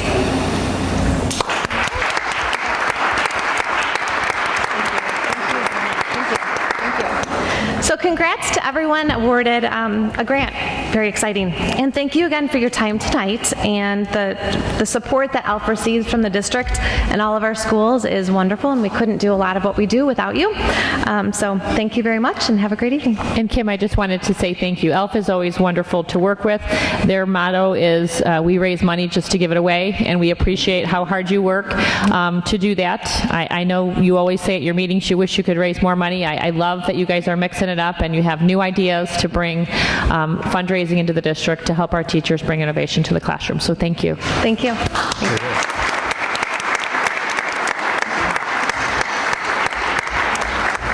Okay, moving right along, we are on to the issue of the Washington Space Solution. So I kind of want to tee this up. We have a lot of people who are going to speak on this, so we'll start bringing people up in a moment, but I want to just kind of tee the issue up for the board to hear what's happened. So Tom and I sat on a committee of, 19 people or so that Luann led with us, and it was made up of administrators from Washington, teachers from Washington, parents from Washington, board members, administration, Special ed director, and the architects, all of whom sat in on, at this point now, 2 meetings, several hours worth of discussions. And at our last meeting where this board discussed the Washington issues, I think we've gone round and round on this, and again, it started before the new board members were seated, and it sort of has come into the new board as well, too. But there are several issues at play, one of which is we've got a direct need right now with the potential for bubbles bursting on this coming school year. And so there is a direct need to at least address the potential for those bubbles bursting and have a plan in place for what we would do if those bubbles burst. And there are 3 grades at which the administration is monitoring. So that's issue number 1. Then issue number 2 is really what has been risen to the surface, and that is the overall space needs at Washington and what we need to do, not just to address these specific bubbles bursting, but now and into the future, some of the space issues and challenges that we're dealing with at Washington right now. So this committee tried to tackle both of those, and the first meeting was a little bit of a learning experience, I think, for everyone to get up to speed on what the issues were, what the space is that we're dealing with, what space challenges we have. And the second meeting turned out to be a rather refreshing one at the beginning, because we had the teachers bring to us a solution for at least the short-term issue and the potential for bubbles bursting. And so the teachers tonight are going to present to the board, or a representative of the teachers is going to present to the board their solution, which the committee felt to be very workable and very reasonable, if one or more of the bubbles burst. So that's issue 1, and we'll have the teachers up in a moment. Issue 2 is, and it gets to be a little more controversial, is what's done with the current auditorium. And if, for the new board members, if you recall that the prior board at one point voted to make some changes to that, and then we had lots of parents and staff from Washington address the board, and we reversed that decision, and we're kind of back to it now. And I will tell you, the conclusion of the committee on the last meeting was to actually take that space, to level the floor of that space, to leave it as an open space for 1 year right now, so that the staff at Washington could use it for a variety of purposes. It could be very, very flexible for this coming school year because of this potential for bubbles bursting. So the idea would be to leave it there, and then that would afford the board, the committee, the staff at Washington, the teachers, the parents, everyone to have a little bit more breathing space to decide what exactly we do with it. But it was the most cost-effective manner to get us the biggest bang for our buck in a short amount of time and use that space. So that's issue 2. Then issue 3 is, what do we do to solve the broader issues, I don't necessarily want to call them problems, but challenges that we face at Washington. And that's kind of an open question, and where we've looked at some potential solutions to that, none of which have been fully vetted at this point. And we don't know how they fit into the bigger picture of what this board needs to decide from a 50,000-foot perspective on what all of the buildings in the district need to have happen to them. So it's kind of a bigger conversation, but there are some immediate needs, wants, challenges that Washington faces. And what we've kind of committed as a committee, I would say, is that we've got this workaround for a year. We've got a solution for the auditorium, which gets us some flexible space, but without that third component, you know, it's kind of a bitter pill to swallow for everyone to say that we're going to make these, suck it up for this next year and deal with these potential issues if we don't have something in the horizon here that's going to be a bigger picture solution. So there have been some things that the architects have brought up that we'll have them address at the end of this discussion. So I wanted to present it again as three sort of separate pillars and hit them one by one tonight. So what I'd first like to do is call up the administrators and the teachers from Washington to discuss what the proposal is for this solution, this workaround for the coming year. And maybe while they're coming up, Luann, can you just tee up for us what the... Ron? Sorry. Go ahead. No. So can you just help with chairs while they're coming? Oh, yeah. Luann, could you tee up for us what the grades are that we're concerned with and where we are numbers as of today? Chairs. Thank you, Rick. The grades that we are concerned with are kindergarten, second grade or first grade and fourth grade. Right. Hopefully I can get that right. At our meeting, we had reviewed with our committee at our May 13th meeting that we have 81 kindergartners. At that time, 70 were fully registered and 11 were completing the registration. This is still 8 students away from the need to split a section. Per the demographer, we had anticipated 92 kindergarten students. We think it's highly unlikely that we will have 8 more students come to Washington School for kindergarten. Kindergarten, as I've explained to the board before, is the most difficult for us to project. Right. They haven't been here already, and it's very difficult not knowing if people will choose to go to private kindergarten and then come here. We have had a huge uptick in interest in our EDK program now that we have teachers with that program, so I think we're seeing more kindergartners coming to our schools, which is great. One thing we do feel strongly about too is the fact that it's nearing the end of May. We know that kindergarten parents, we've had kindergarten roundups, we've been advertising, we have registration signs all over. Kindergarten parents are usually very eager to enroll their children in their first public school experience. So that is one of the big reasons that we don't feel as though we're gonna pop in kindergarten, as well as the historical data that we have been monitoring. In first grade, I looked today, I believe, Stephanie, you can correct me if I'm wrong, we have 4 first grade students coming in? 5 first grade students right now. We had planned for 9 to 10 coming based on prior year's history. So we're watching that. So we're at 5. So you need 4 more to pop the bubble. Correct. At 4th grade, we do have 1 new student, but I heard from someone we have 1 student moving out in 4th grade. We have 1 student moving out, and a family emailed me today of a 4th grader moving in, so we're 1 away. So we're 1 away from... Because that 1's moving out, yep. So we have 1 moving out, and we have 2. We have 1 moving out and another one that's going to be 2 registered. coming in. Mm-hmm. So it is an unusual circumstance, but it does happen. So we're waiting on that one to see what happens in terms of if we receive another 4th grader. So I'm going to turn this over to Stephanie and the teachers to talk about the solution, short-term solution that they came up with. Yeah, I'd just like to kick off, thank the 5 teachers that volunteered their time for 2 half-days, so thank you, ladies. Diane Karski is not here because she had a family emergency, but I do want to turn over to them because they also spent a lot of time working with the staff and taking in feedback and really being creative with the process with our limited space. So if Katie wants to just talk a little bit about the teacher side of things, and I'll be here to support our proposal. Hi, I'm Katie Weiss. I teach 4th grade at Washington. So when the committee was formed, we got together as teachers and we just started discussing what are some options that we think would be best.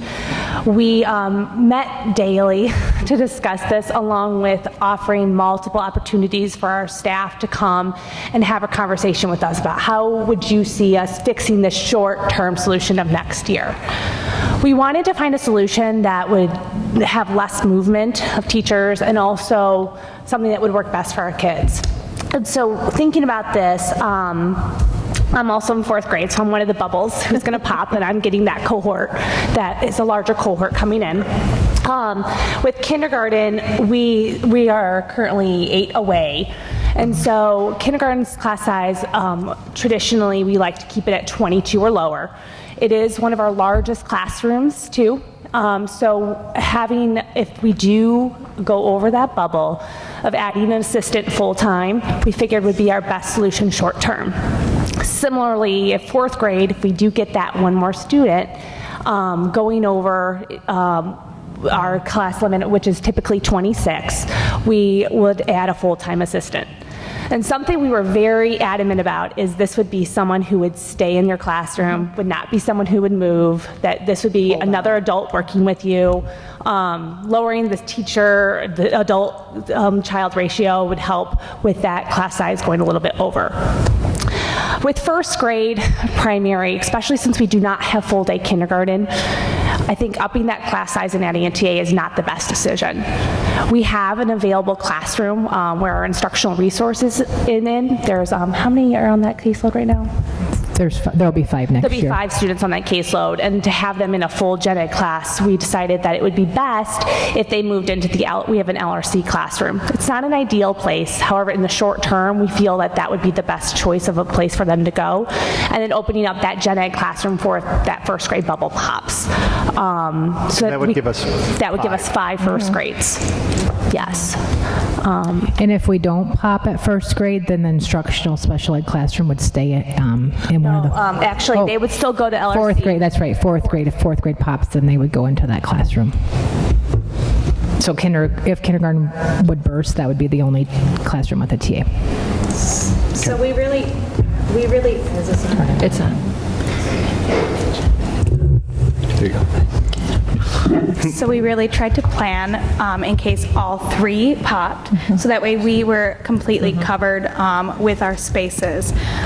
We also took into account that this year 1st grade went over and they were given a TA, and so we didn't want to repeat that going forward into this upcoming year to the 1st grade team.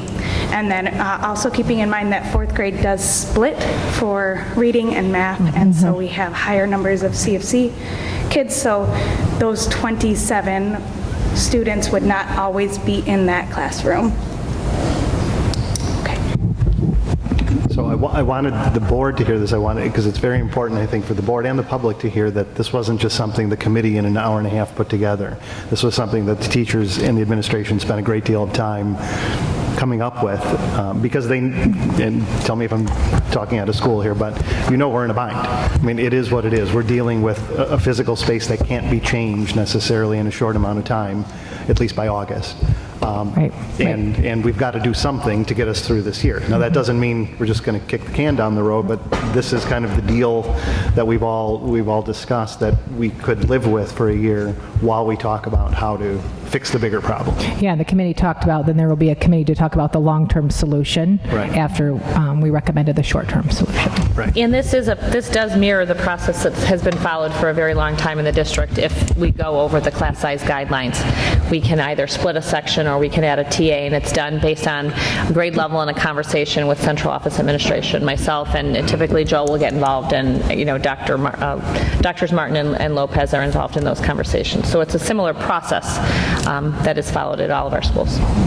So the board doesn't necessarily need to take action on this because it was just, we would implement it. It's an administrative issue, but we did want to have it in front of the board, and if the board had any concerns about this, because frankly, it's part of the big picture. If we don't solve this issue, then all the other dominoes kind of fall at the same time. So we have to start here. So I wanted to just bring this to the board first to see if the board and the public has any concern with this before we move on to step 2. So did real quick, could you describe the room 122 space? I mean, I saw it a little bit. I didn't get a really good look at the 122 instructional space. So what does it look like? Does that have 128, windows? the downstairs Is it instruction. 128? Okay, the packet's in 122. But whatever the first LRC grade. space? You're talking about the LRC space? No, the first grade room. That is a full-size classroom. Full-size one. So what was the instructional space that was within the first grade room? Was there okay, so right now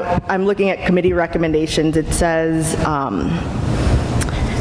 for the grade 1, if the bubble pops, the new section would go into room 122. So 122 was the full-sized classroom. Okay. So Rebecca and I toured Washington recently. What was, I don't know if you remember, that smaller room that was within the room with the glass? Oh, yeah, it was CFC, wasn't it? That was upstairs, that's CFC. Was it? No. I think it was on the first Is it floor. inside the LRC? Oh, primary challenge. No, it wasn't in the LRC No, either. that's, a lot of those rooms have a little, back in the day was a teacher office. Those are like primary challenge rooms. Okay, so that's not in the picture with any No, of this. that's So you're not being touched. Okay. No.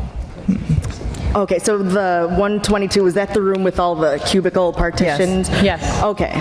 128. That's 128. Oh, 128, Yeah. okay, sorry. So- I'll mark it in the packet. that it's How did you guys choose, if everything were to happen, how did you choose who was going to get moved out of which room and into which room? So for instance, in the situation where everything happens, we're going to move certain, I think it would be special education and CFC, no, just special education, into the LRC's room, and then take the room that they're currently using. So how do we make those decisions? I know one of the concerns in our community is that whenever we have to do something like this, that we're always kind of moving certain groups around. I just like just an explanation as to how we choose which of these individuals we're moving into which rooms and why. So that was a conversation with the committee. 128 is a full-size classroom, so if we would bubble at first grade, that would give them 24 students in the classroom. Next year, the instructional special education classroom will have 5 students on the caseload. Not all the students are in the room at the same time, just based on their IEP and their different services that are available to them. And that the space in the LRC can hold up to 19 students. So knowing that there's 5, not at all one time, we just felt like for one more year, the use of space would be better. So for me, who's not too familiar, I mean, I toured Washington as well, but I'm not super familiar with it. Are you saying that the room that we would reclaim to use for that first grade is a full-size classroom Yes. that can hold 28 students? It's currently 22. it can. I mean, we would put 22 in it, but it could probably hold more. But we currently are using it for how many students? 6 this year. And we would reclaim that room to put 7. So we would reclaim that room to put 22 students in it. That would go back to a first grade classroom. And then move the 6 to the LRC, which can hold. 5 for next year. It's 7 now, it'll be 5 next year. So we would move the 5 to the LRC, and that LRC room can hold 19. Yes. Correct. So what are the grades of those 5? Next year, what grades will they be in? Kindergarten through 5th grade. Right, okay, because you do It's have a based on K the person birthdays. and you do have a 5th grade person. I just didn't know if you had, so you're going to have 5. He's asking the grade levels of the Right. 5 students that are going to be in the room. There's going to be That's going to be the same. There's going to be a 5th grader, 2nd grader, 3rd grader, and 5th graders. So 2, 3, Kindergarten. 5, and K.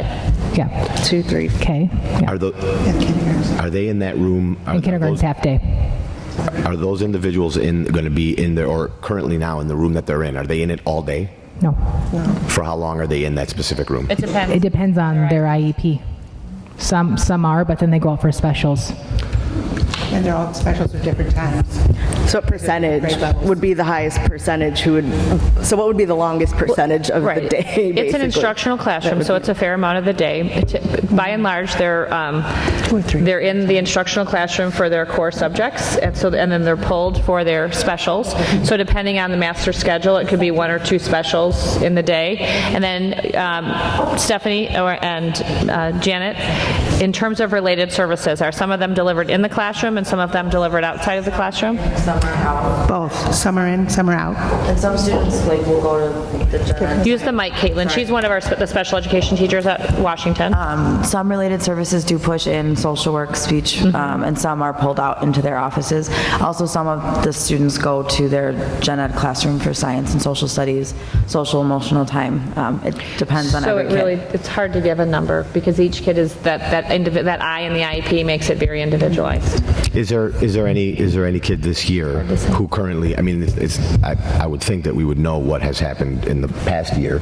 Is there any child in that classroom currently that spends the entire day in that classroom? No. The year that Not the entire day, because they go out for specials, not all day. So they're in and out of the rooms. And I have a correction, there's going to be 6 kids on the caseload for next year. All right, does that room in the LRC does not have windows?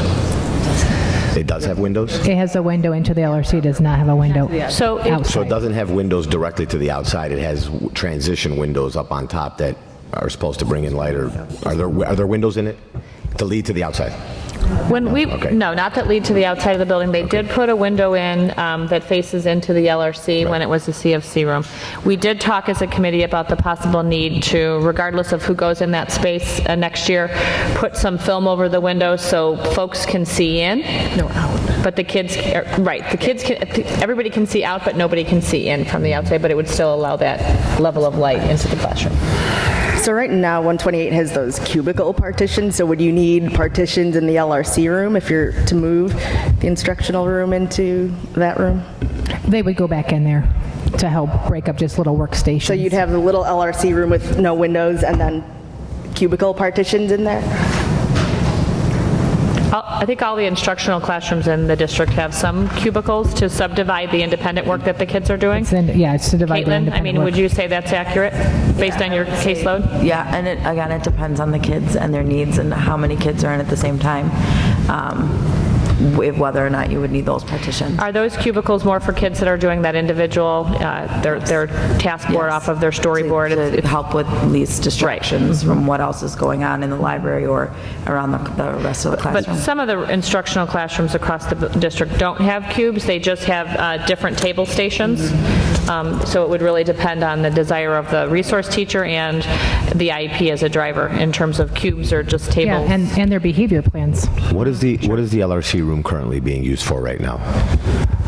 Wilson reading instruction, special education reading instruction. It's currently being used for special education and intervention support. And intervention support. And we actually have a cubicle in there right now. So Say that again? We have a cubicle in that space right now. Can I ask a question? Caitlin, is it going to be distracting for the kids in the special education room to be seeing kids out in through those windows? I mean, that's one of the concerns that I'm hearing. That was one of the concerns that I brought to the committee, and that's when we kind of talked about that film, so the kids on the outside can't be seeing what's going on because they do get distracted. And we also talked about possibly somehow putting maybe curtains, or also that LRC space is changing because of we're getting an all new construction. So it's not, in the past students were lining up outside those windows and they no longer will be because it's going to be circulation different is going there. Yeah. So that is a concern that if that does happen, that this committee was committed to really taking care of making sure those kids will not be distracted. And there'll be 2 adults behind the registration counter at Max, the librarian and the assistant. So we feel as though with that new configuration, there'd be less commotion going past that window. This is the part of the plan that I'm really hung up on, because when we took that tour, I'm a neurotypical adult with no sensory issues, and I found that room cramped, and I kind of wanted to get out of there. So I can't imagine having ADHD or any kind of sensory thing in that room looking out at or not looking out, it'll be film. Or not looking, or being in this sort of depressing, bleak space.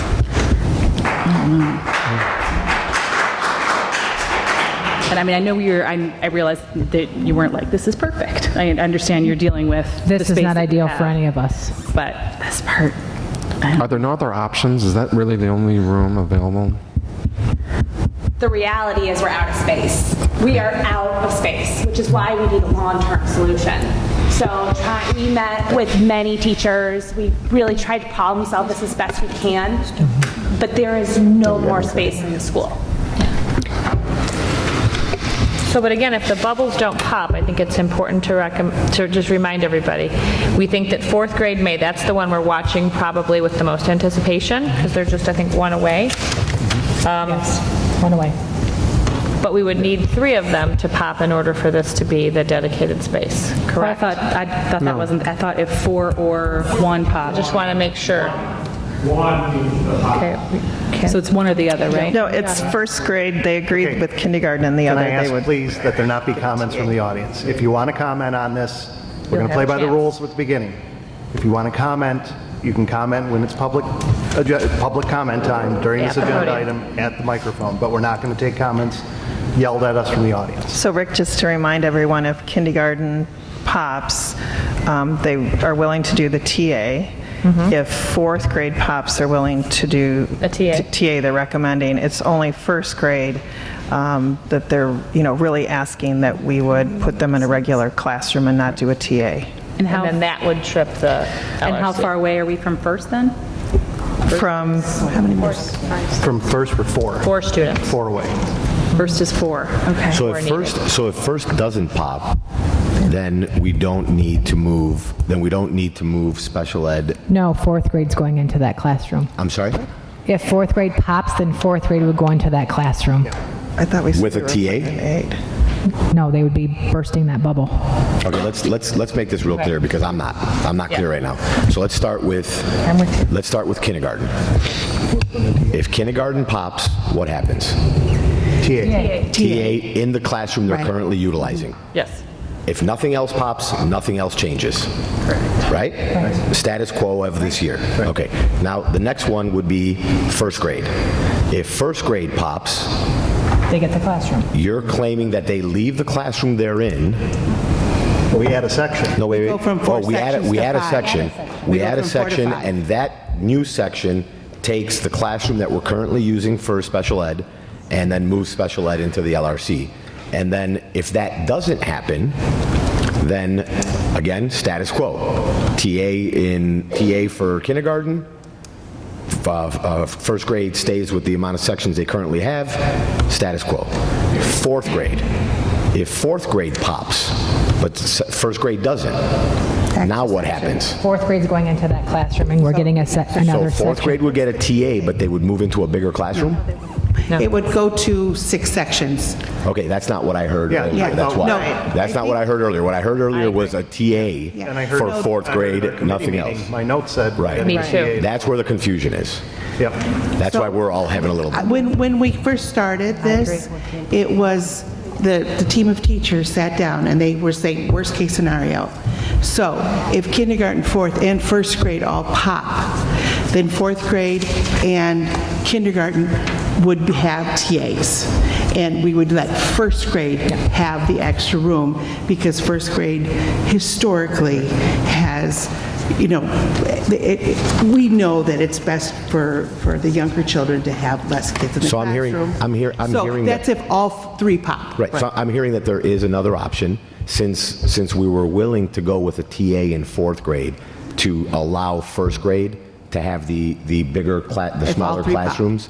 If first grade doesn't pop, we can pretend first grade popped and still put a TA in fourth grade because we were willing to do it if first grade did pop. We were willing to do a fourth grade TA anyway if first grade pops so that first grade can have the extra classroom. If first grade doesn't pop, we could still do a TA for fourth grade and not have to move SPED into the LRC. So there is another option, Meaning that fourth which would is what I pop heard is what earlier. he's saying. Fourth would pop, but first wouldn't. And instead of what I heard just now is if first doesn't, but fourth does, the recommendation would be to increase another section for fourth grade and let fourth grade take the classroom and still move SPED over. But when I hear that if all 3 pop, we're willing to accommodate by using a TA in fourth to allow first grade to have the extra space with the smaller classrooms. I also hear that that's also an option if first grade doesn't pop. We were going to put a TA in fourth grade in that other scenario. I don't see how that changes putting a TA in this scenario to allow for not having to move the special ed and other things into a interior classroom. Just a thought, just wanted to clarify so everybody was on the same page, because I felt a little lost there, and I was looking around the room and I saw others were kind of questioning the same thing, so I just wanted to clarify. Now I'll sit back. And I just want to draw your attention, page 2 of the committee recommendations, it's the last sentence where it said that if first does not pop, then fourth grade would go into that instructional sped room, is where the committee recommended. I think that's what Tom just wanted to eliminate, though. He wanted, I understand, he does not, I understand. Correct. So can we kind of recap, please? Who's on first? Yeah, who's on first? You try and I can too. recap it because I got it, but Well, if you want I mean, to try, I think- go right ahead. I think we're all in agreement. Kindergarten pops, it's a TA. Yes. First grade pops, it's a section. Yep. Fourth grade, there's apparently two options that I didn't understand from the committee meeting the other day, because I thought it was only one option. Me too.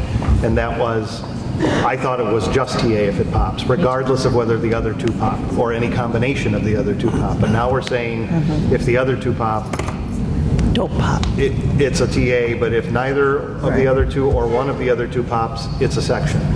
Did I get that right? No, and you did, but there's also if so it goes if kindergarten pops and first grade pops, fourth grade gets a TA. If it pops. Kindergarten, if it pops too, fourth grade gets a TA, kindergarten gets a TA, first grade gets an extra section.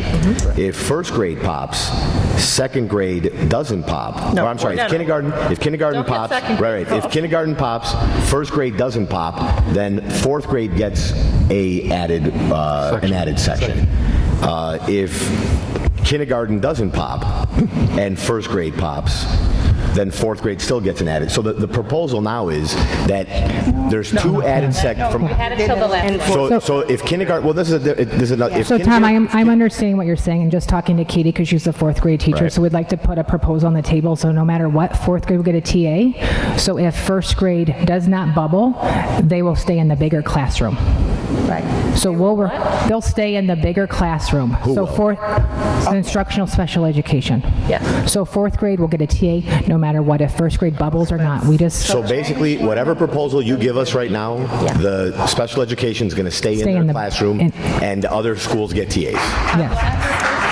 Unless first grade pops. Unless first grade pops. three pop. No, just in case first grade pops. If first grade pops, we want to have 5 sections because of just the class And sizes. if first grade pops and we need the 5, and we do the 5 sections, we're out of space. Well, That's you just have the that bottom one line. room, We have but no other otherwise, space to go. if first grade doesn't pop, then everybody stays status quo.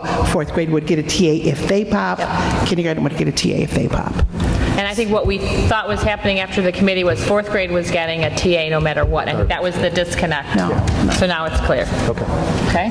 And how far, I'm sorry, how many kids are away from first grade popping? Like how much of reality is that? 4 away, right, Luann? 4 from first grade pop. Just to be clear, Fred, even if first grade does pop, the only thing that does is add a TA to fourth grade. No. No. It moves the They go kids. to 5 sections. No, I understand that, but it doesn't move the special ed kids into. Yes, it does, because we're going to have a new section. First grade. Because we had to use If that first grade pops, they're going to be a new section, and those kids are going to move into the special education classroom. Okay, so that's the only way they move into, the only way special education moves in is if, first grade pops. regardless of what happens to kindergarten, regardless of what happens to fourth grade. Correct. So we're 4 kids away. And that's purely because we're dealing with a room that's this big and a room that's this big, and we've got so many 24 kids that need to go kids. into a room that's Yeah, that big, 20 kids. and so many kids that need to go into a room that's that big.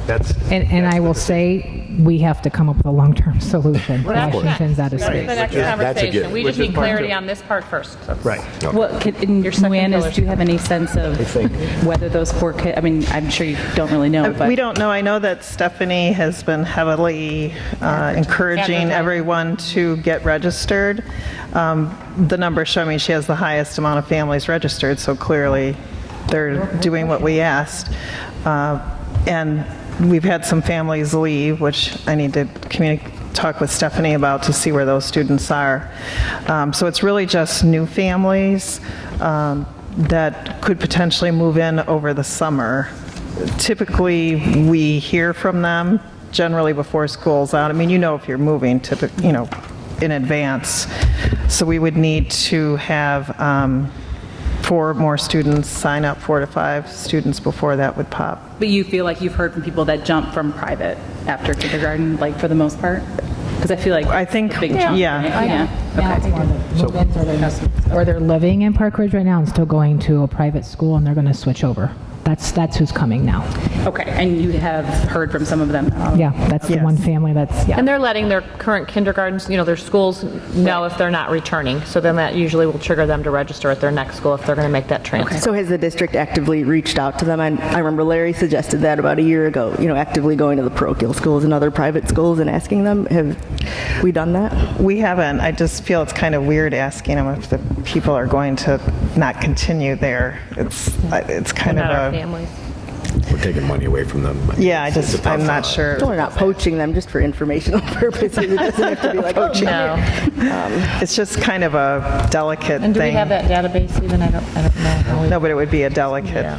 So the one thing that the committee talked about, and we talked about as a board, but we haven't talked about again, is the idea of at least floating the offer, the standing offer to parents that if there are families that live a couple blocks from Roosevelt but are in Washington's district and they want to switch, we would allow that to happen, and that would help alleviate some of the problems at Washington. That seems to me like a no-brainer that we should be advertising regularly when we're in these pickles that we're in right now. Carpenter, too, we were talking. And we know there's a ceiling. We know there's only so many that we can allow, because then Roosevelt gets hit with, problems with that. But it certainly seems like it's something that we should be one of the many options on the table for us to help alleviate these problems in the short term. We do have a process through board policy that allows for families to attend a school that's not within, their neighborhood.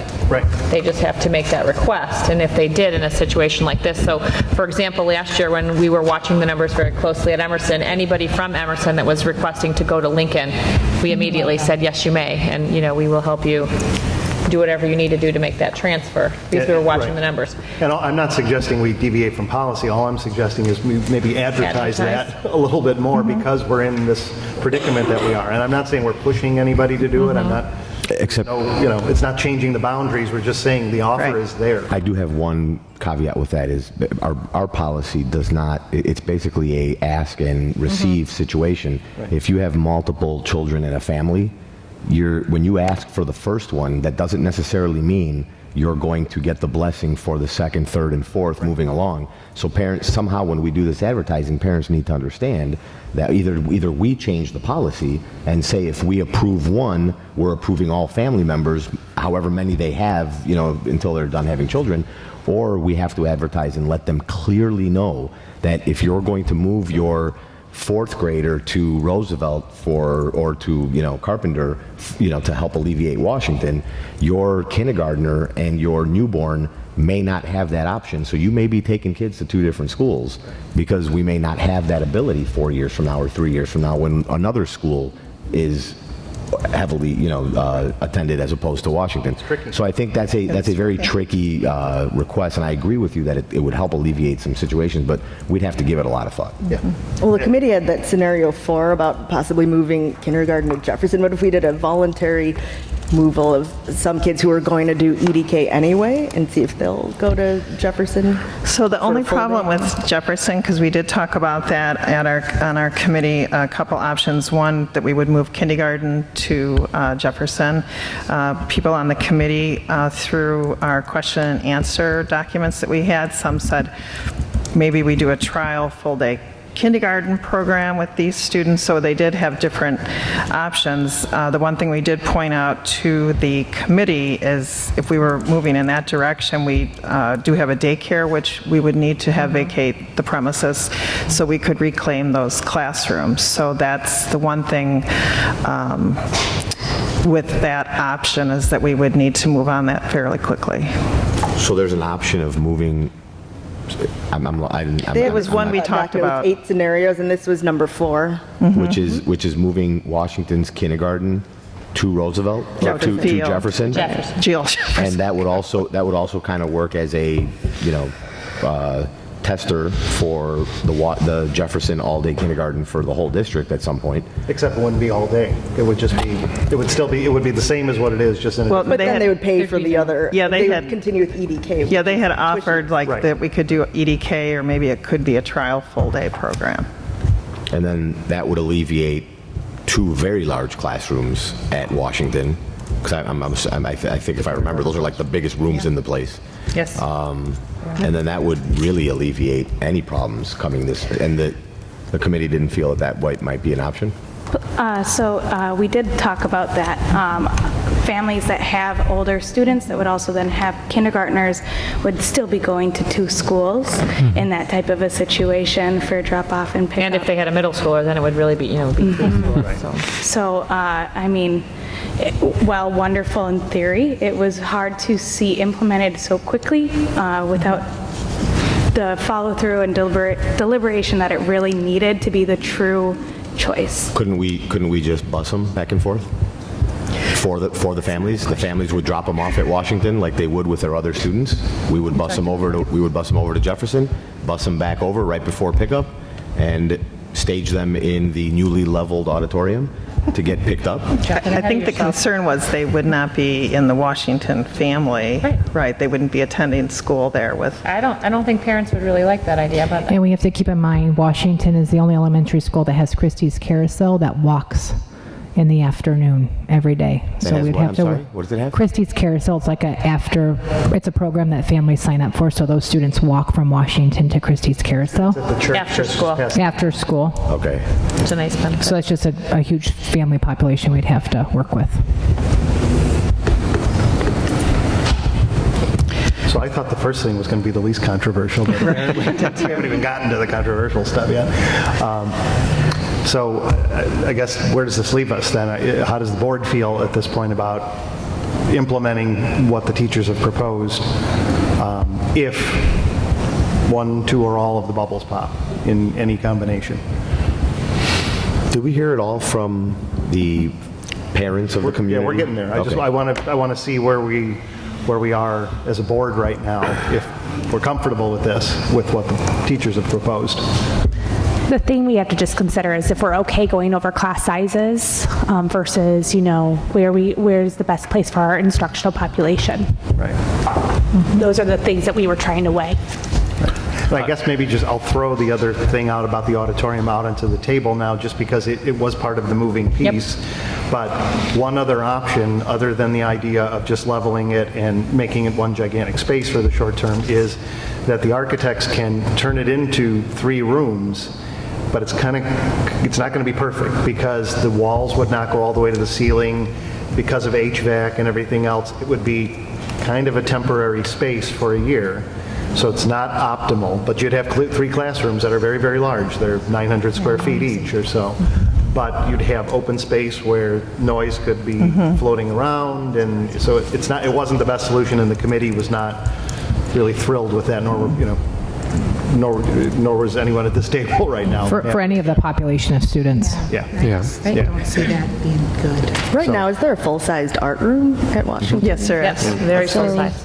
The upstairs full-size. Yeah, and that would, in the long term, where we're going to get to on Pillar 2, that would go away, and that would be moved down into this long-term space in what is now the auditorium. Couldn't the art room go into the leveled auditorium for now, creating a large open window corner unit for 4th grade? So that which would allow everybody to stay where they're at? So that auditorium is being used for music instruction currently in my classroom right now. That's right. So, I mean, if we built temporary walls and we were to put art and music in there, we would have the volume from music and the volume from art all together with no way of controlling temperature between the 2 classrooms because they would have the open windows. So you're worried about sound or temperature? Sound, learning environment, yes, for all of it. So because sound would definitely be an issue. I mean, we did discuss also like trying to be as creative as we could with scheduling I know a big concern of the teachers was, and not just teachers, but parents, was having art on a cart. Some children have never seen the inside of the art room, and they're in 2nd grade. And so we wanted to try to minimize, those specials classes, because it really is a cut-to curriculum when they have to go into the classroom and they don't have access to all of those materials that the other students and other schools have access to. So it all kind of brings us back full circle to the proposal. I want to make a comment. Please. I've been sitting here listening, making little tick marks and counting, and not too long ago I made a comment that I didn't ever want to discuss any movement of children or any construction at any school that I didn't have the administrators or teachers and staff participating in that decision. So we stopped what we were doing 2 months ago, and we got the Washington principal here, and today we've got the people who work there every day and run the school. And I want to thank every one of you for being here. I want to thank every one of you for the hard work you've put into this solution. And you're the experts, and I want to support what you brought to the board today. I don't particularly like moving special ed into an LRC. Being a parent of a special ed child, that bothers me. But if we do the right thing to the windows, if we do the right thing and monitor the classroom the way I feel you will, we'll be fine. And I appreciate everything you've brought here today, and I support what they brought us. Okay. I have a question. Have you considered moving art to the LRC room? It's not big because we have up to 27 students in 5th grade. What are the dimensions of that room compared to a full-size classroom? When the architect looked at it, when Rick looked at it, it can hold up to 19 people, correct? 19 students? It holds 19 students, yeah. So our 4th and 5th grade, well, all of our grade levels actually have more, which is why for a while it was a CFC classroom until the Washington students in CFC exceeded 19, so then it became too small even for CFC. Yeah, we had closed down the LRC to house CFC. Right. So, Rick,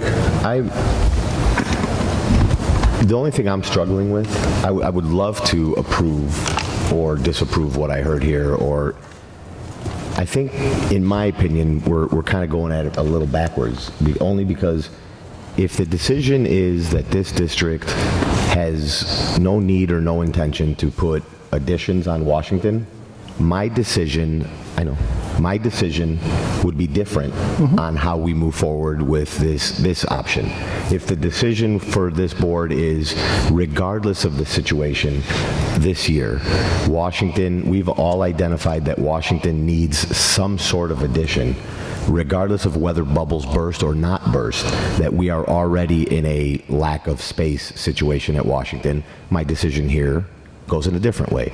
So maybe we as a board should be discussing first the long-term needs and desires of this district before we decide what the short-term, because I also think it would be easier for the public to swallow us making a decision on short-term if they truly knew that we were dedicated and what we were dedicated to and in what time frame as a long-term Washington solution. Now, I fully understand that we haven't had a chance to discuss the 50,000 square foot looking down on our whole entire district, which is what I've been, praying for a pretty long time now.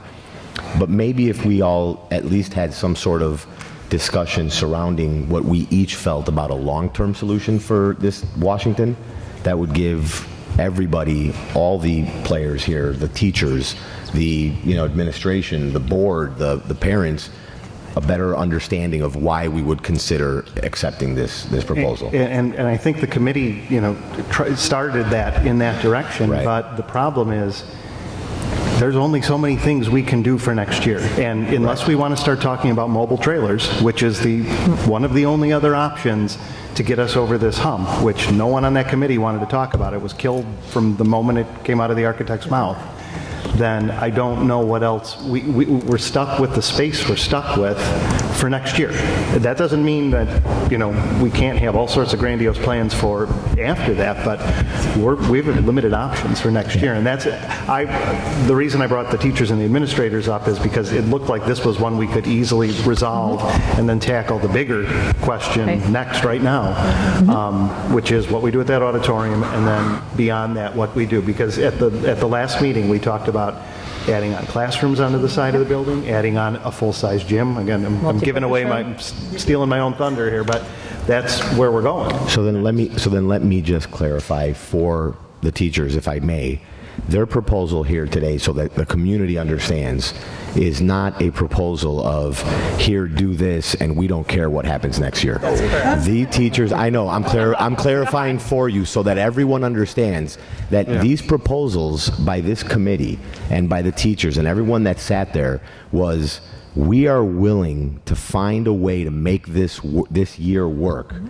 We do not want to hurt our SPED program. We do not want to hurt our CFC. We do not feel that any group of students is more important than the other. However, we are willing to do whatever we possibly can come up with to satisfy a burden that me, Tom Sotos, put them in for not dealing with this 2 years ago. I'll take the full 1,000% blame. I should have fixed it 100 years ago.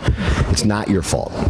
You guys are just coming to us with a specific way of handling this year in hopes, with the promise, that we are going to come up with a permanent solution for you so that we're not asking you to do this ever again. Am I correct in that assessment? Yep. You are correct. Okay. All right. Okay.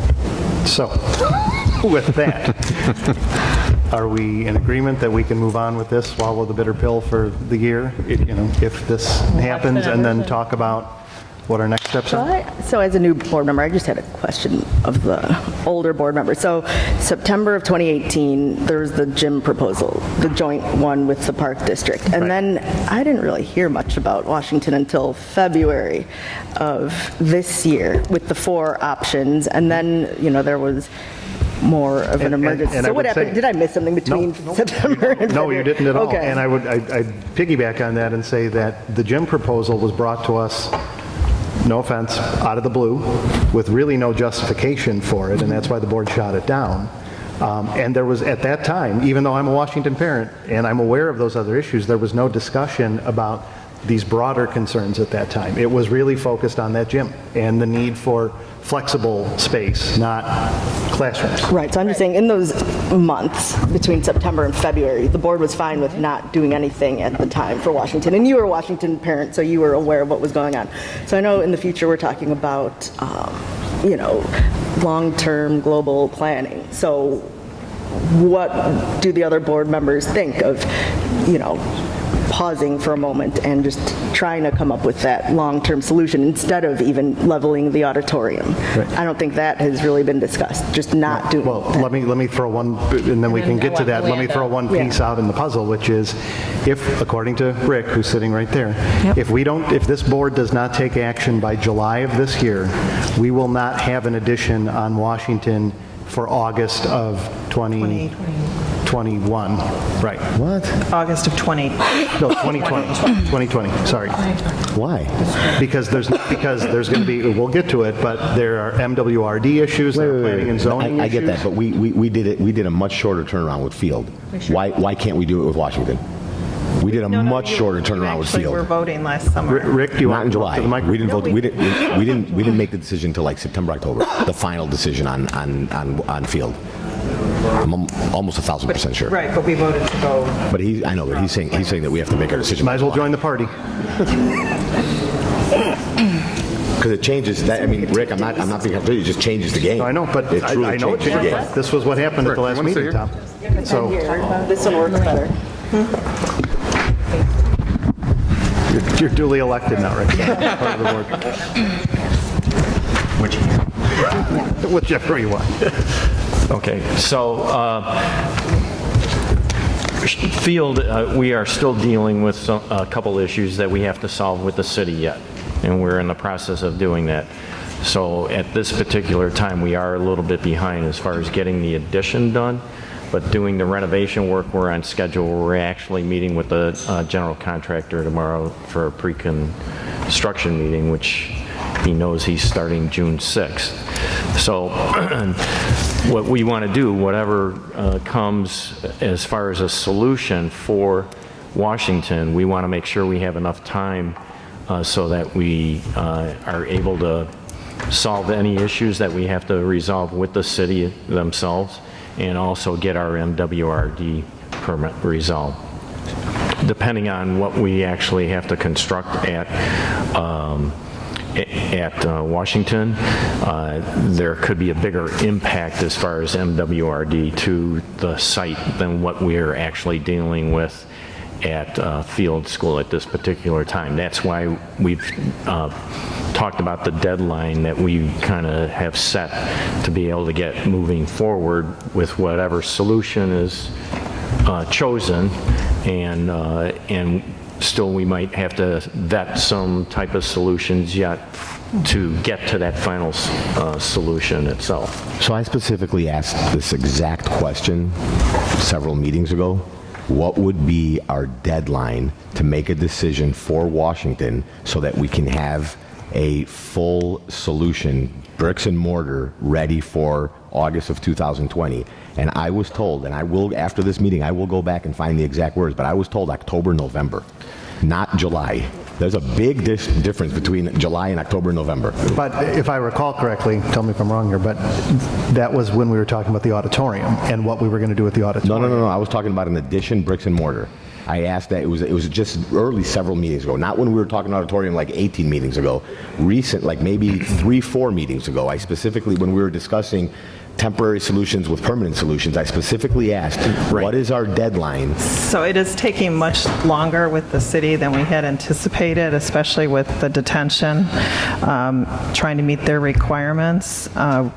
So that is taking significantly longer than we thought in terms of being able to work that out with the city. It's going to increase lead time. So we don't want to get in. Can we reach out to someone in the city and see We if they're have. willing to help us fast track something? Because coming up with a permanent solution, I can. but I mean, it's not us. Okay. Coming up with a permanent solution for Washington, for 2020 by July, in my opinion, is not going to happen. But it may mean that we're going to have to meet a lot. I mean, it's just what we have to do. But it depends on the size. We were talking about a district-wide solution, not just a piecemeal Washington, Field, Franklin, Roosevelt. We were talking about coming together with a big project, and we thought we had 4 or 5 months, and now I'm being told at this meeting that we have to do it by July 15th, which is like a month and a half away. So depending on the size of the project, I mean, this was kind of phase 2 for our strategic plan, right? We've done Safe, Warm, and Dry. We're about done, except for Jefferson School. That is a big conversation, because not only is it deciding what you're doing, it's how are we paying for it. Right. So what we asked the committee to do at this last committee meeting was to meet again and to commit to meeting maybe even a couple times to work through the big picture issue there, so that we could have all the same stakeholders at the table to discuss this. And again, I agree. I mean, in a perfect world, I would love to have the 50,000-foot conversation, but we don't have the luxury of time. If we want to put something in for August of 2020, it's not going to happen. We have to do it by the summer, even if it's August. I mean, whatever it is, we've got to do it before the doors open back up again in That the is fall. correct. Yeah, I truly do believe that. And I mean, the city has worked with us, but we've gone through probably 3 to 4 reviews with them already with regards to the site requirements at Field. So I would anticipate that happening for Washington, and I really think the sooner we can look at a possible solution, the better off the district is going to be. And we have done a number of reiterations for different scenarios by having our meetings over the last 4 to 6 months. So to be able to pull something together that we can come back and share with the board and say, here's an option to do this with classroom requirements, here's an option to do this with additional space for a multi-purpose room, gym renovations, whatever it might be. where that addition might go for the classrooms and things like that. I think that can be pulled together relatively quick, but the decision to move forward with something and having the understanding with Luann of how much that's going to cost is very important. Once, even if we had established square footage that we're going to start taking up, we can start having conversations, because these conversations are with the engineers. So it's done not at a meeting, but it's conversations with them to try and meet the requirements. So if we have a general idea of it's going to be a 10,000 square foot, we can start those conversations sooner rather than later with the city. They are working with us on field very cooperatively, but we don't want to get into an issue where we're not able to start work because we can't reach an agreement. Yep. And the Park District is also because a moving part in this whole thing too, because if we were to do the gym thing that we discussed in the committee, we might be taking up some significant amount of land from that the Park District uses, the ball field and or some of the open space that's out there because of water detention or anything else. So it's not only working with the city in the sense of water detention requirements, but it's also, we'll have to do some special use submittals to the city also. And they've been very good in working with us on field, but it's a process that we have to work through. So, Can I just ask a question? When you say August 2020, that's completion? Yeah, so that would mean being able to, have it for the beginning of school in August. Correct. For the 2020-21 school year. That was sort of the goal, was that we didn't want to, if we were going to swallow this bitter pill this year, we didn't want to have to swallow it again, even for another half year or something. We wanted to figure out what we could do so that we could walk in the doors for that school year. But it's a tight time frame. It just is, and it sucks, but that's it's a tight time frame that puts a big strain on everything else that this board was hoping to potentially accomplish as a grand scheme in this district. It does. If this district moved forward with full-day kindergarten, now you just spent $5 million building additions to Washington that you potentially may not need because you're going to free up 2 large classrooms with kindergarten moving to Jefferson. Instead, you could have taken that $5 million and pretty much single-handedly fixed Jefferson with a few more bucks. So it's a big picture discussion. It's a huge big picture discussion that now we are back to being strong-armed into making a huge decision without being able to look at it from a big picture. So I'm just laying out my disappointment. Well, so I think we are back to where we were in March. So I looked at the March minutes. I think I was here too, but March is when the board agreed, or they had a consensus to move forward with option 3, which was to renovate the auditorium into 3 spaces. Yeah, but we're not talking about that now. Right. Yeah. But then I think things kind of fell apart in the meeting after that, right? When there was the 2 motions for the auditorium plus the multi-purpose room, and I think that kind of correct.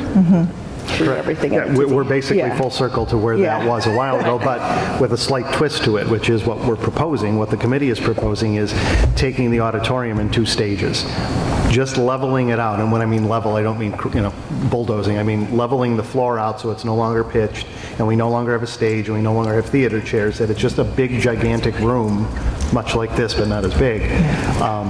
That can be flexible for music, for indoor recess, for lunch, for meetings, for PE, grade levels. Yeah. Anything that we want to use it for this year. And then in the following year, that gives us that breathing space of, I know, Tom, about 2 months to figure out what the heck we're going to do. But that's something that Rick can get accomplished by August of this summer, of August of 19. And we could have that room ready to roll for the beginning of the school year. And really, regardless of what we do with full-day kindergarten, Washington needs another big space. I mean, kind of no matter what. Right. So when the Park District approached us a year or so ago about building a shared gymnasium, and it did come out of nowhere because it was a proposal that another governmental body approached us with. Right. So we met with them. We had several meetings with them. We talked about sharing it, what it would look like, how we could potentially wall it off so they could use it on the weekends and not have access to our building. And, it seemed like a good idea at the time. We passed on that decision. And, so now here we are. But we knew that as the school was big and growing, it would have been nice to have that other space for a variety of reasons. But to So fast that's why forward, it's right, but now what was brought up at this committee meeting, thank God we didn't do that, Jim, because what was brought up at this meeting was potentially the idea of doing a stage that sort of straddles the two gyms. Correct. So if you picture the two gym, the current gym with the new gym butted up against it, going north, facing north, like, kind of like this, and in between that common wall, having a stage that could go in both directions and could be closed off. And regardless of what size you make that other gym, you could make it a space like this, you could make it a full-size one like Washington, but you'd have multiple options there. And it's not necessarily off the table that the Park District wouldn't still be interested. Correct. They're dying for gym space in this town. So it's very possible that they may be willing to entertain the idea. And really, the reason, if I recall correctly, for Fred and Tom and Larry, that you were here, the reason it got shot, well, the gym got shot down for other reasons, but the idea of setting it up with the Park District got shut down because there was concern that the Park District would drive the bus. But we really never, it was brought to us in one evening, and we really never vetted the whole relationship and how that would work. But I'm certain we could get to an intergovernmental agreement that would work for both parties, and they would kick in some money to help us build that space. And, it might not be as costly to the district. So, if we want to fast forward to that conversation now, because it's all kind of part and parcel, and I'm sorry to keep you guys here, but you need to help us through this thing, is if we do what's being proposed to the auditorium for the 1 year, then at the end of that, one of the ideas that was floated was what we just said, the gym with a stage. And then we would go back to that thing we talked about a couple of months ago, which is divide that current auditorium into 3 big 900 square foot or so classrooms, which could be, in theory, become the art wing. And all of our arts classes would be, now with the exception of Sean, who may want to stay where he is right now, because he likes that space, but that could be the art wing. And you mentioned it specifically at the meeting the other day, that Fine Arts Suite. But the idea of not, then the kids would all be right there. yeah. It's centrally located in the building. You want to elaborate on that? Yeah, if all the kids are in one area. Right now we have art upstairs, we have music downstairs, we have music on the stage, and then we have gym. So when kids are going from specials, they have a half-hour specials, the teacher has to transfer them, pick them up there. If they're all closer, that transition time is a lot less, and it's a lot less burden on the teachers and the students, because it's that transition time. So it would just be great for logistics in the building too. And I know one issue was brought up was the lack of windows, because it's an interior space, but we're not talking about a classroom where they're in all day long. They're there for an hour or two or whatever it is, and that's it. And so it kind of addresses that issue. Now, what I still never got clarity on from our meeting, and it's still something the committee, I think, needs to talk about, is, so you gain those 3 classrooms, stuff goes in from other parts of the building into those 3 classrooms. You would think in theory that just net it, you gain 3 classrooms somewhere else, but you don't necessarily. At least what we were talking about the other day in that committee. So that's still up for grabs. Right? What's that? Depends who goes in there. Exactly. So we had talked about other options for that third space. So one space would be art, one space would be music that's currently on the stage. For the other option, we had talked about other things where people are in there for short periods of time. So does that need to be a 900 square foot classroom, or 2 rooms where we could give CFC instruction in there, because the students are not spending the entire day. Now, they will be beautiful spaces. They will be done, much like if you've seen what we did at Roosevelt. They will be inviting spaces for staff and students. It just will not have exterior windows. Right. But does that buy any classrooms? I realize that, does it just get you the one art room? Yeah, so art room would convert to a classroom. And if we moved potentially the CFC to go in and out of there, then we would pick up at least 1, if not 2 more classroom spaces. So the only thing it's not picking up is music, because music is currently in the auditorium on stage right now. So you're not gaining a classroom from that. Then we would 2. Maybe 2 or 3. And then the current art room is very large, and it has a very large storage and kiln space. And I think we said we could get about a 500 square foot space out of that, which is a small classroom. So you actually gain like 1.5 classrooms out of the art space. Okay. Great. So the warehouse area in the basement, are there any talks of doing anything with that? I think you mentioned that. No, we didn't take, I should have taken you over there. No, we saw it with the, where the paper was stored.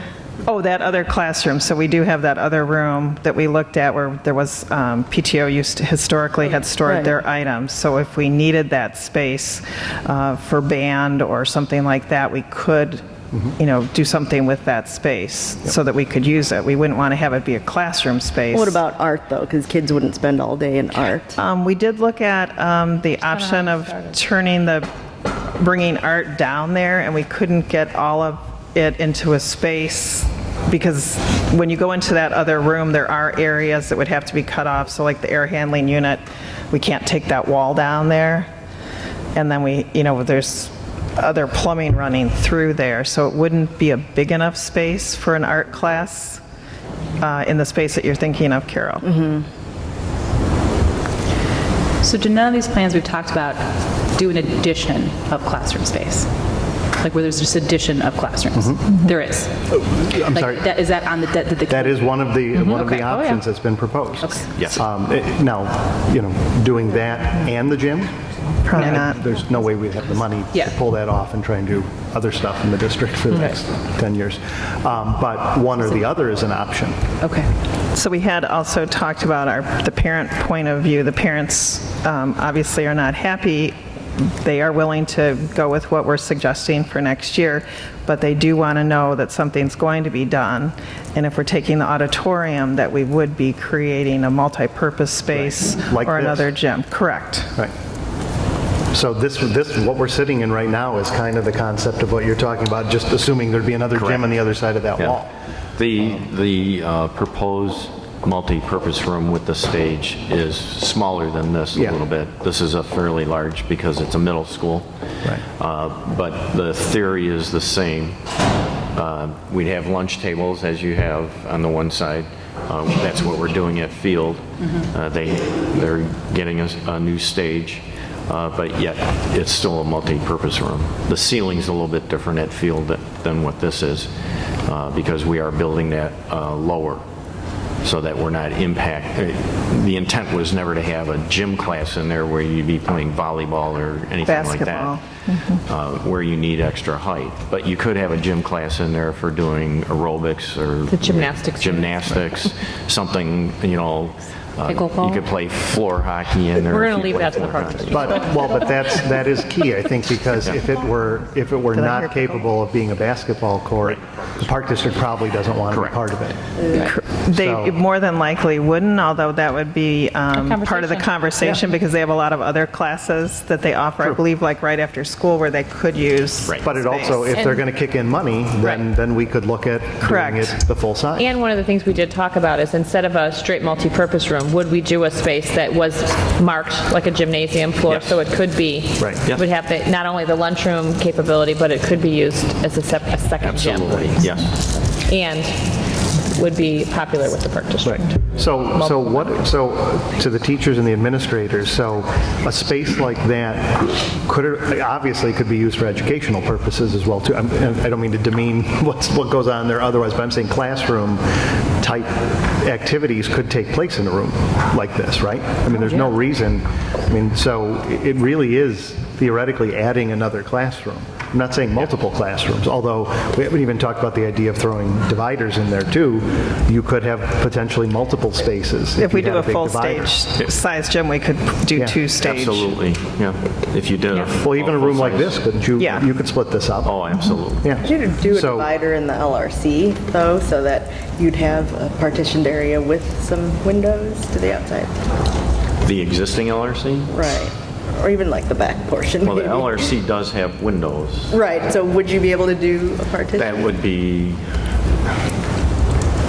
in theory you could, but unless you're moving the LRC itself, that wouldn't make anything, more flexible, I think, in that case.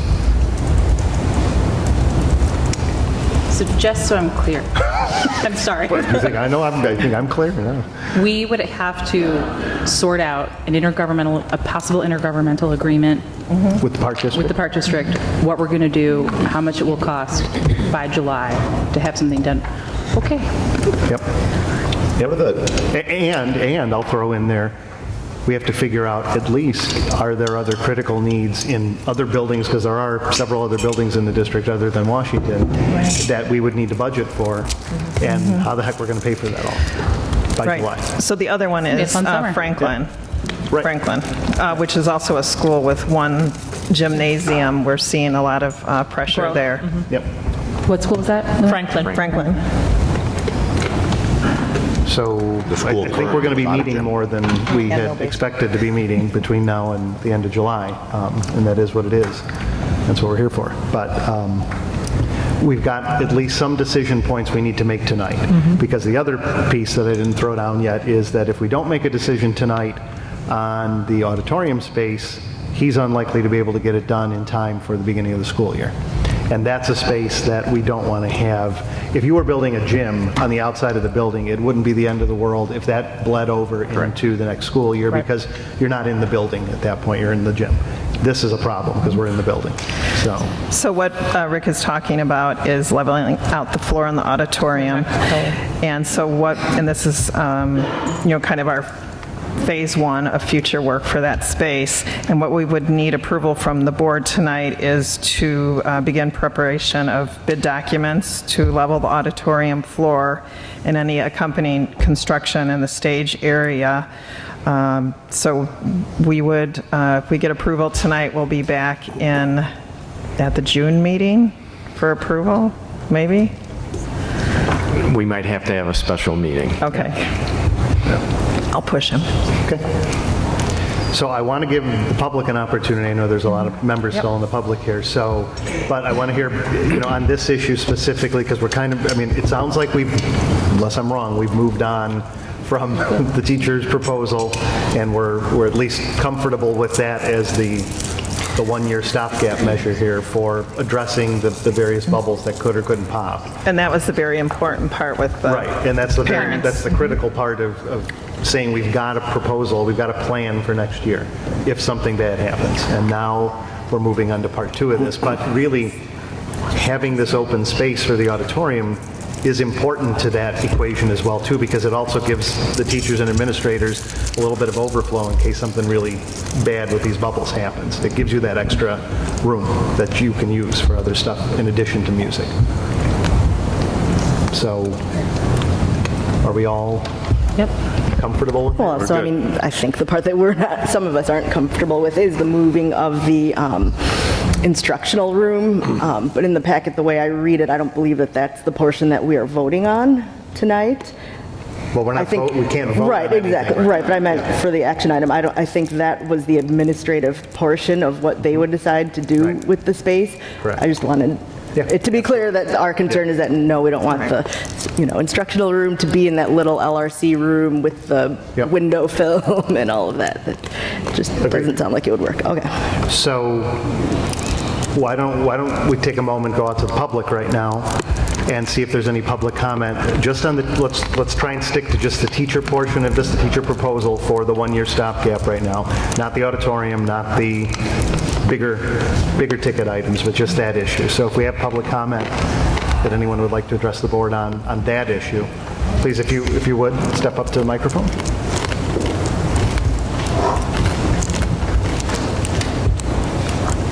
Just number one thing is Can you state your name? Sorry. What is your name? Can you state your name for the record? Oh, I'm sorry. Elizabeth Jackson. Thank you. I do not have any kids in the district anymore. My son is way beyond that. But I do have family members, okay, who are extremely concerned about the situation with the LRC and the special ed situation. And it's very difficult to hear, okay? Let me just say that before I go into anything else. And that is, it seems to me just sitting there that y'all are sort of discussing things amongst yourselves. And I know that you have to do that, but we cannot hear completely what you're saying. And so therefore, you know, we get misinformation, we make judgment calls on information that's not accurate. And so when we kind of come up here to make a statement or whatever, we're wasting time. We're wasting your time, we're wasting our time. And I really don't appreciate the fact that it took an hour and 45 minutes to get up here. At what point are you going to have the numbers for K, first and fourth grade, so that you can say, this is what we're going to do, and go out to District 64 public, you know, to the parents? So they know that if they've got a kid who's going to move from the LRC area or the special ed, that classroom that is needed for the larger amounts of kids that are coming in for first grade, they're psychologically and emotionally prepared themselves to realize the kid's going to go into whatever you've determined is the new space. When are you going to know those numbers? So is that going to be September when the kid walks in the door? I hope not. No. Is it going to be August? Dr. Hines, would you care to address that issue in general? We've talked about it before, but... In terms of when they register? Well, when we would know a number. I mean, because the honest answer is when they register. The day that they register, and that could Which be... It could be before school, after school. Okay, but you have to have, okay, at what point are you going to know that your bubble for first grade or kindergarten or whatever it is, this plan has to go into effect so that you can let... So, if I may interrupt, we had a situation at Roosevelt a couple of years, 2 years ago. It was in the summer. We didn't know until the day school started. Triplets registered and the section burst the first day of school. There's nothing you can do. We're a public school. We have to take the kids. I understand, but we don't have a choice. You were prepared or the people who were, you know... How could we be prepared for something when someone walks into school the day that it starts and says we're registering our kids? 3 of them. Well, I would assume that you don't just take 5 kids who were in a special ed situation in a room that accommodated 19 and proceed to take them to another space? Is that what you're going to do? So it's like reactionary? No. Is that? No. Well, that's what I'm asking. We don't know what we don't know until it happens. That's the problem, and that's what we've just spent the last hour and a half. I realize trying that. to figure this out. But you're at some point you're going to say, okay, if on August whatever it is, we've got everybody, you know, coming into the building, and the bubble burst. Okay, and we know that day. Plan B goes into effect. And you know what that Plan B is? That's what we just discussed for the last hour and a half. I know that. What I'm asking you is at what point are you going to say...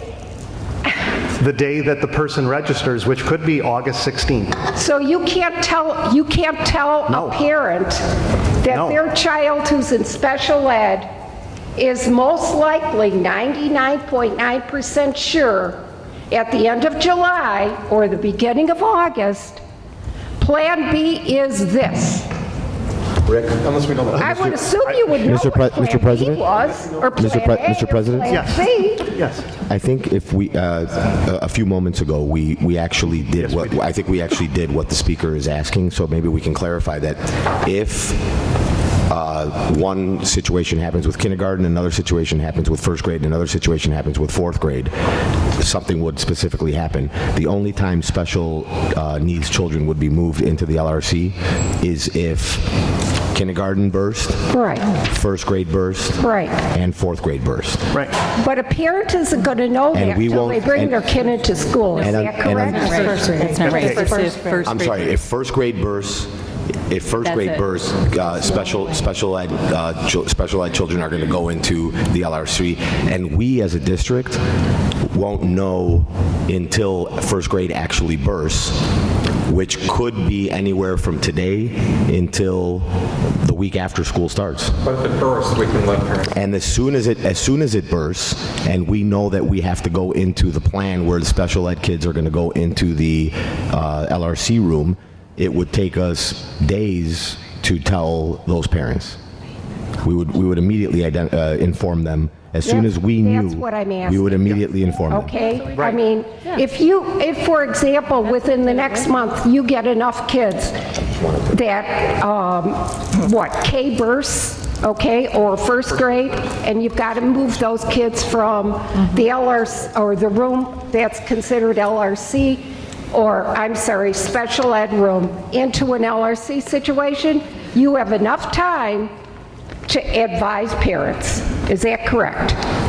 That is correct. Okay. If you don't, you still have that plan B. You still know this is what we are committed to. Is that not correct? This is plan B. This is what's going to happen if K bubble bursts, first grade bubble bursts, however you want to put the numbers together. Correct. Okay? You may not be able to say to those parents who are in special ed, of kids there, this is what's going to happen. But you can certainly give them the 3 options. You can certainly tell them, this may happen, or this. So at least they know. Rick, we did that tonight. This is what you're going to do with my kid. You're not positive, but these are the possibilities. Agreed. And you're now well over 3 minutes. Thank you. Thank you. You're welcome. Just so you know, I paused the timer too when Rick or other people were speaking, so she would get her full 3, but the timer still went off. So. Hi, I'm Vanessa Hill. I'm a Washington parent. I have a 3rd going into 4th grader in Washington. And I really do appreciate all of the teachers and the parents who were on the committee. It's a really tough job. I think one of the things that we want to make sure the board notices is all of the machinations and all of the movements of all of these kids. There's no good solution. Nobody's happy. We're not okay with a TA in 4th grade. They're in 26 classrooms now, and I do want to highlight that all of the special education students in our school are not in that instructional classroom. They are also immersed in our gen ed classrooms. And so when you have 26 kids in a classroom and 3 of them have an aide or 3 of them have special needs, that is a crowded classroom. So we're accepting that this might be the best solution for next year, but nobody's really happy, and that's going to be okay. And I think all of the parents in this room want to make the decision that is going to be best for Washington and the Washington community going forward and in the long term, but please be cognizant of the very real feelings that we have that we're making sacrifices for that. So one thing that does make me a little nervous is then there was an offhanded comment that well, you can't get new classroom spaces and multi-purpose space, right? Because the district can't afford it. So should it be our expectation as Washington parents that there will be no new classroom space beyond the walls of the school, that we might get multi-purpose space, but we're not going to get new classroom space in the long-term solution? Because I know that was a kind of an offhanded comment, so I don't want to judge based on that. But I think if those are the expectations that you expect us to have for the long-term solution, then I would like to know that, and I think we all would. Because it's not just these bubbles. We've got small group learning crushed into closets. We've got people sharing spaces. We are packed to the gills. So to then hear kind of offhanded that well, you can't have both is a little bit frustrating. And I hope that we can be really transparent as we go forward of just what our expectation should be for the long-term solution. Thank you.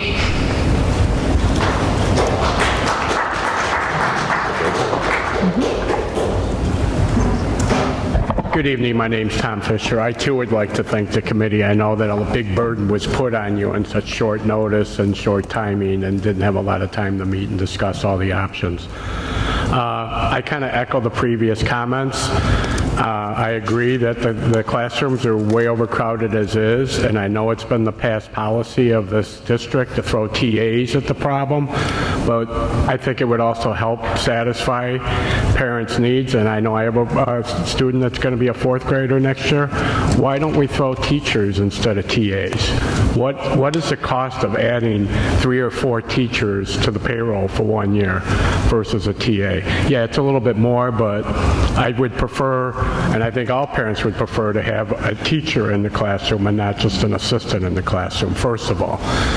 Secondly, I kind of took offense in the earlier conversation when we were talking about the special ed resource classroom. It was referred to numerous times as an extra classroom. An extra classroom. The teachers referred to it as an extra classroom. The board members. That says a lot about our thought process in our district about special education. It's sad.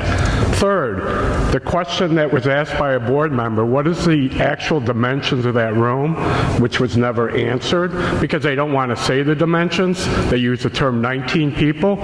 Meeting space for 19 people, correct me if I'm wrong, Mr. Architect, is 450 square feet.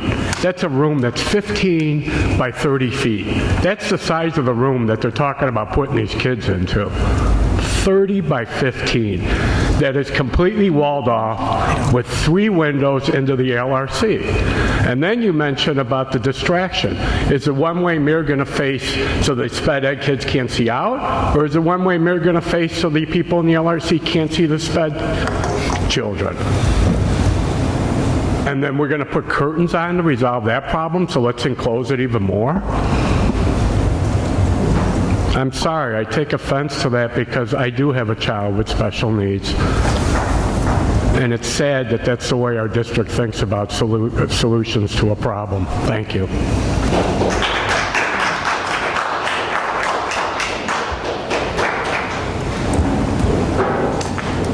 Hi, my name's Joseph Lee. I'm a parent at Washington. My son is in kindergarten there. He is also a child of Christie's Carousel. My daughter goes to Christie's Carousel. So if there was an option for a full-day kindergarten, I know I would have taken that option, and I think it sounded like it was promising, but it was tabled because you just assumed that parents wouldn't be interested in transportation even though they were split. And so if my daughter had an option to go full-day kindergarten to go with Jefferson, their bus, I see that as a better option than trying to vie for a spot for Christie's Carousel. Because Christie's Carousel, after their kindergarten enrichment program, is there's a wait list for it. It's really hard to get into. And if you think about gaining 1 classroom in kindergarten, that's 2 sections. That's the 2 sections don't go to Christie's Carousel already. They only take the morning kids.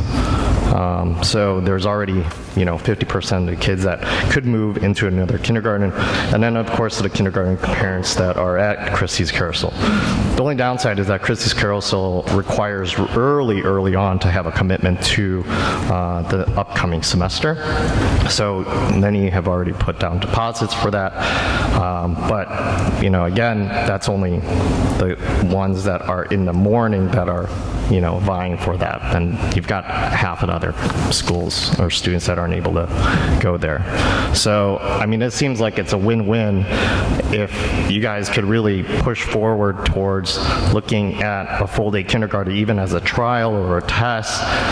Feel it out with the parents. I don't think that's really hard to do before, last-minute decisions to move, the special ed community to a different room. 1 week before school starts.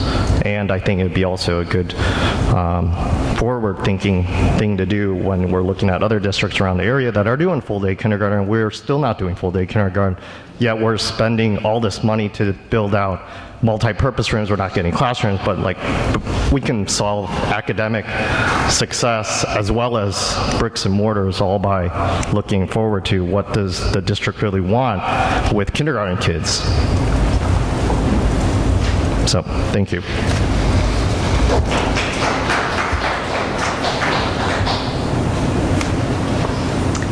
Susan Farquhar, Washington parent.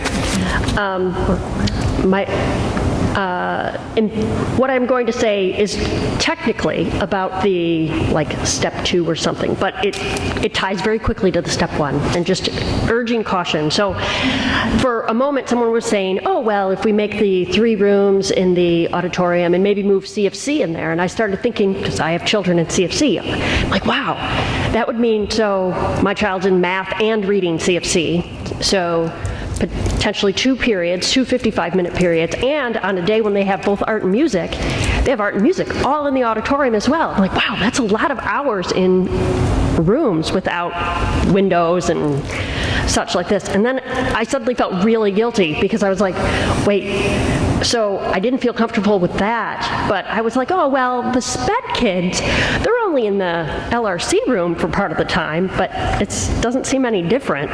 And I suddenly felt really bad, like, wait a minute, the SPED kids, that doesn't affect me. And we're talking potentially the same amount of hours. And I was really uncomfortable with my, CFC children being in the auditorium or the, non-windowed room. And one statement in kind of relation to that, and although it's not directly important for me to know, maybe it would be for the board to know, is that it appears, I think it's 6 students on the caseload for next year for SPED. And the statement was made, well, the amount of time in the LR that could happen in the LRC classroom would vary.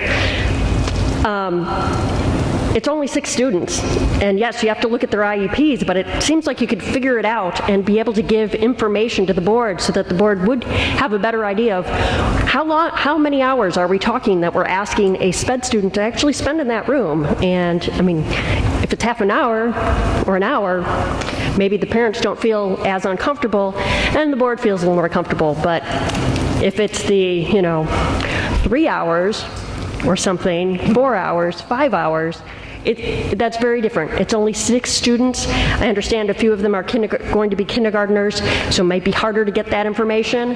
But for the students who are there now and going to be there next year, it seems like you could do the math reasonably easily within, with some saying, well, it could vary from here to here, but just a more of a concrete number to understand what we're really asking those students to, what situation we could be, if bubbles burst, asking those students to be in for how long. Thank you.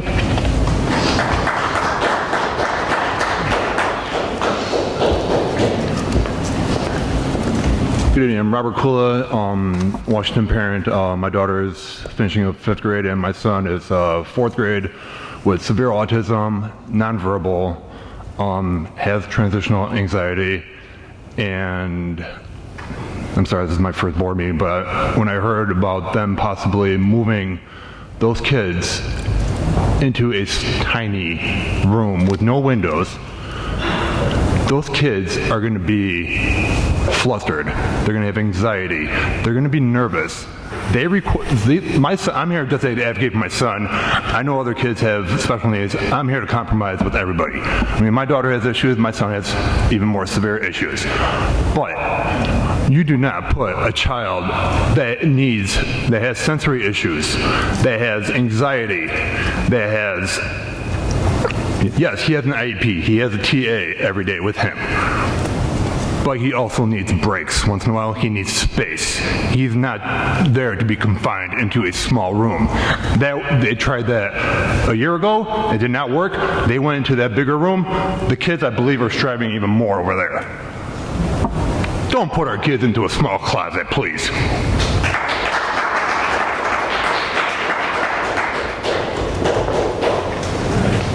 Good evening, Mickey Tessia. I have 2 children in the district, neither in Washington, but I am fairly involved in the special education issue, as you guys know. I just wanted to make a couple points. One information point, the lady who was asking about how much time kids spend in the classroom, and so my son's in the instructional room at Field, and I know as a general matter, it can vary, but generally these kids spend at least 40 to 60% of their day in the instructional room. My son is a child who gets pulled out for specials and for social studies and science, and yet he's in that room probably about 50 to 53% of the day. So it's a long time for kids to be spending in a room, that's less ideal. The other thing I wanted to mention is, yes, there's 6 kids, but, on top of the 6 kids, there are aides, many aides. There's the special ed teacher, there are specialists who come in on any given day at any given time. There could be the social worker, the OT, the speech, the pathologist, all of them in there at the same time doing group sessions and things like that. So you can have up to like 15 people in this room at any given time. And the other thing I think is important to remember is that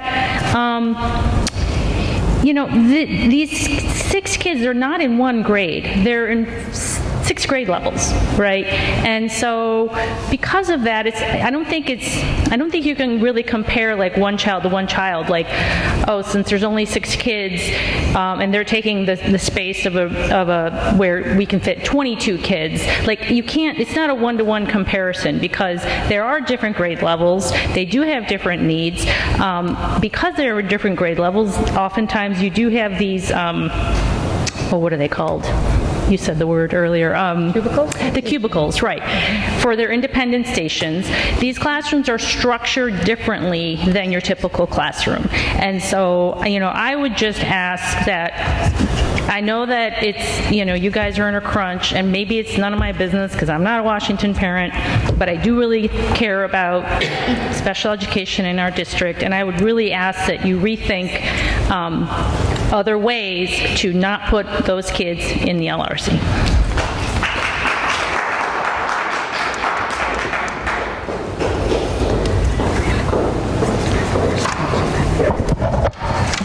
Fix this for the short person.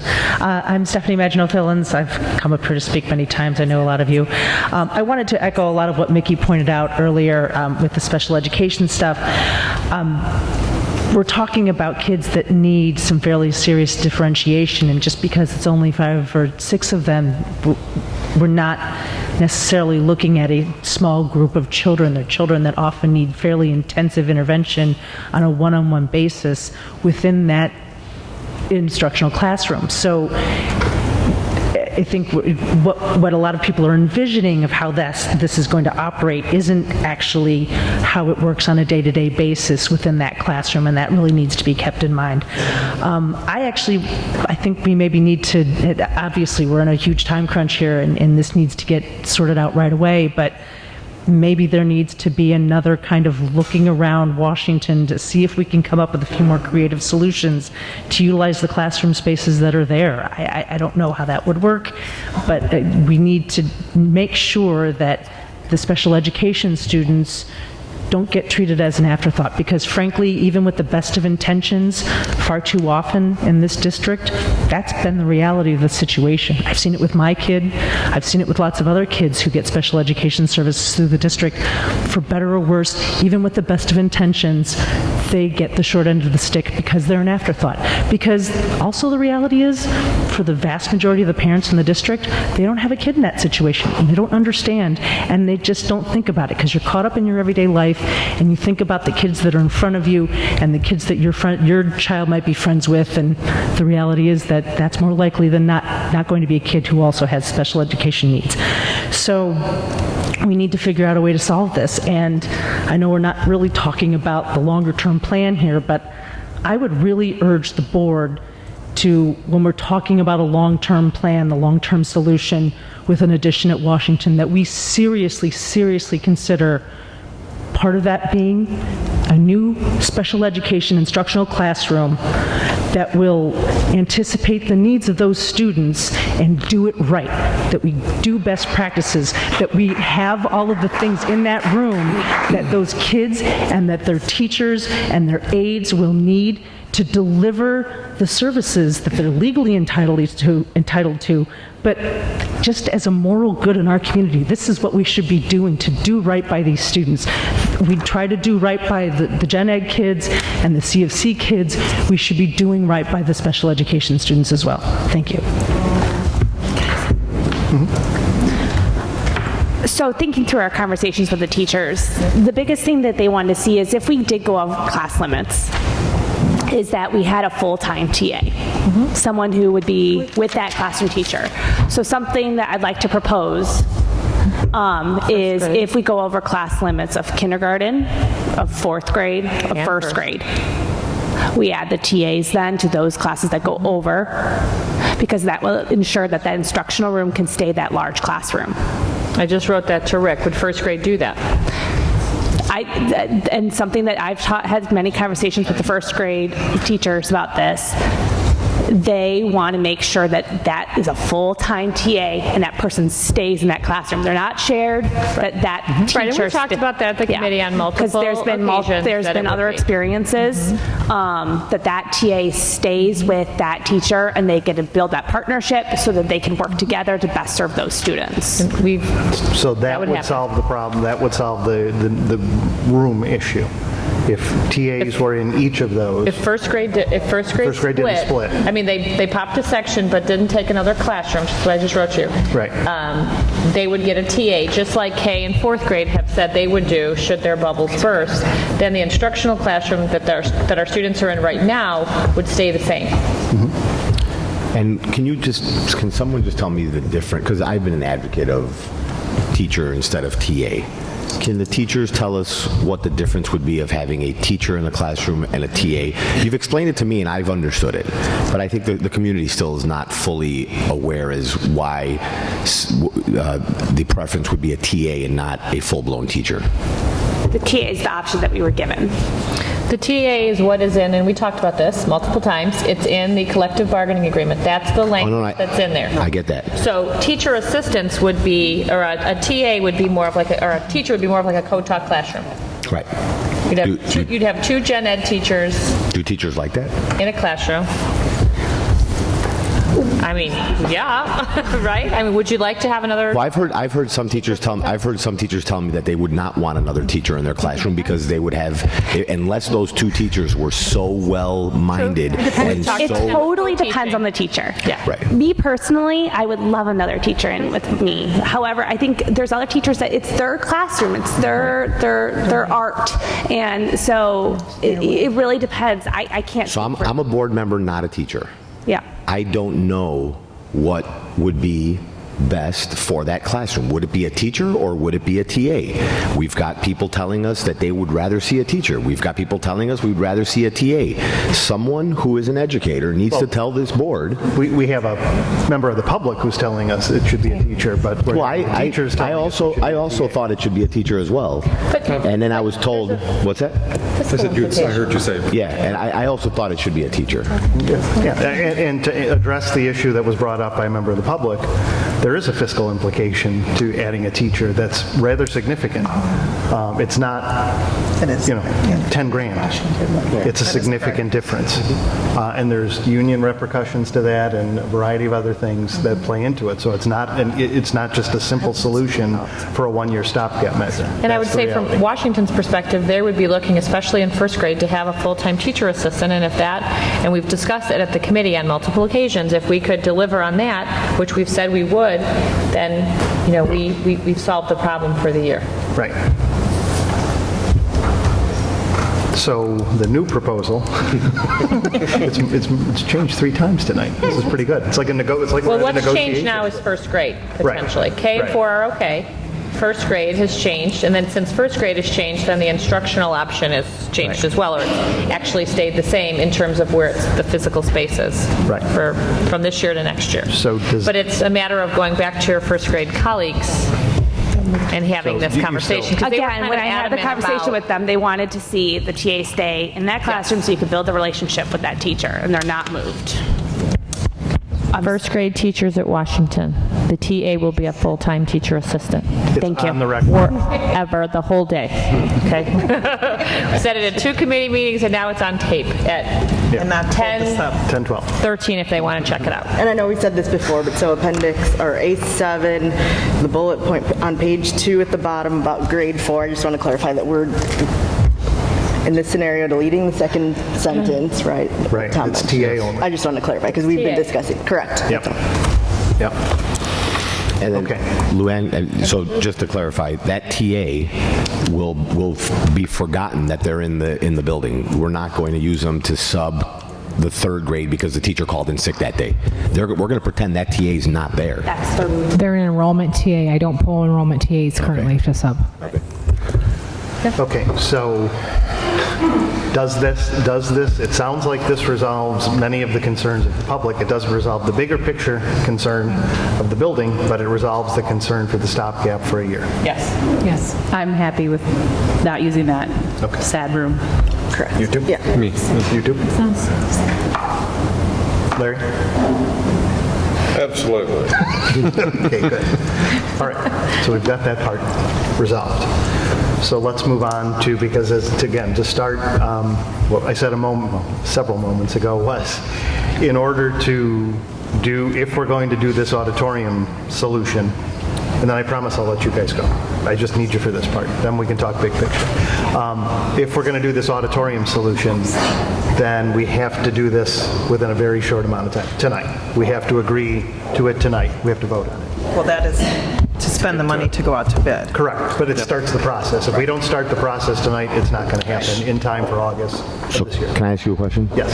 Since we just agreed that regardless what bubbles burst, no one's moving out of their classrooms, and TAs are going to solve the problem, and no sped kids are going to get moved into any other rooms, and we are going to create...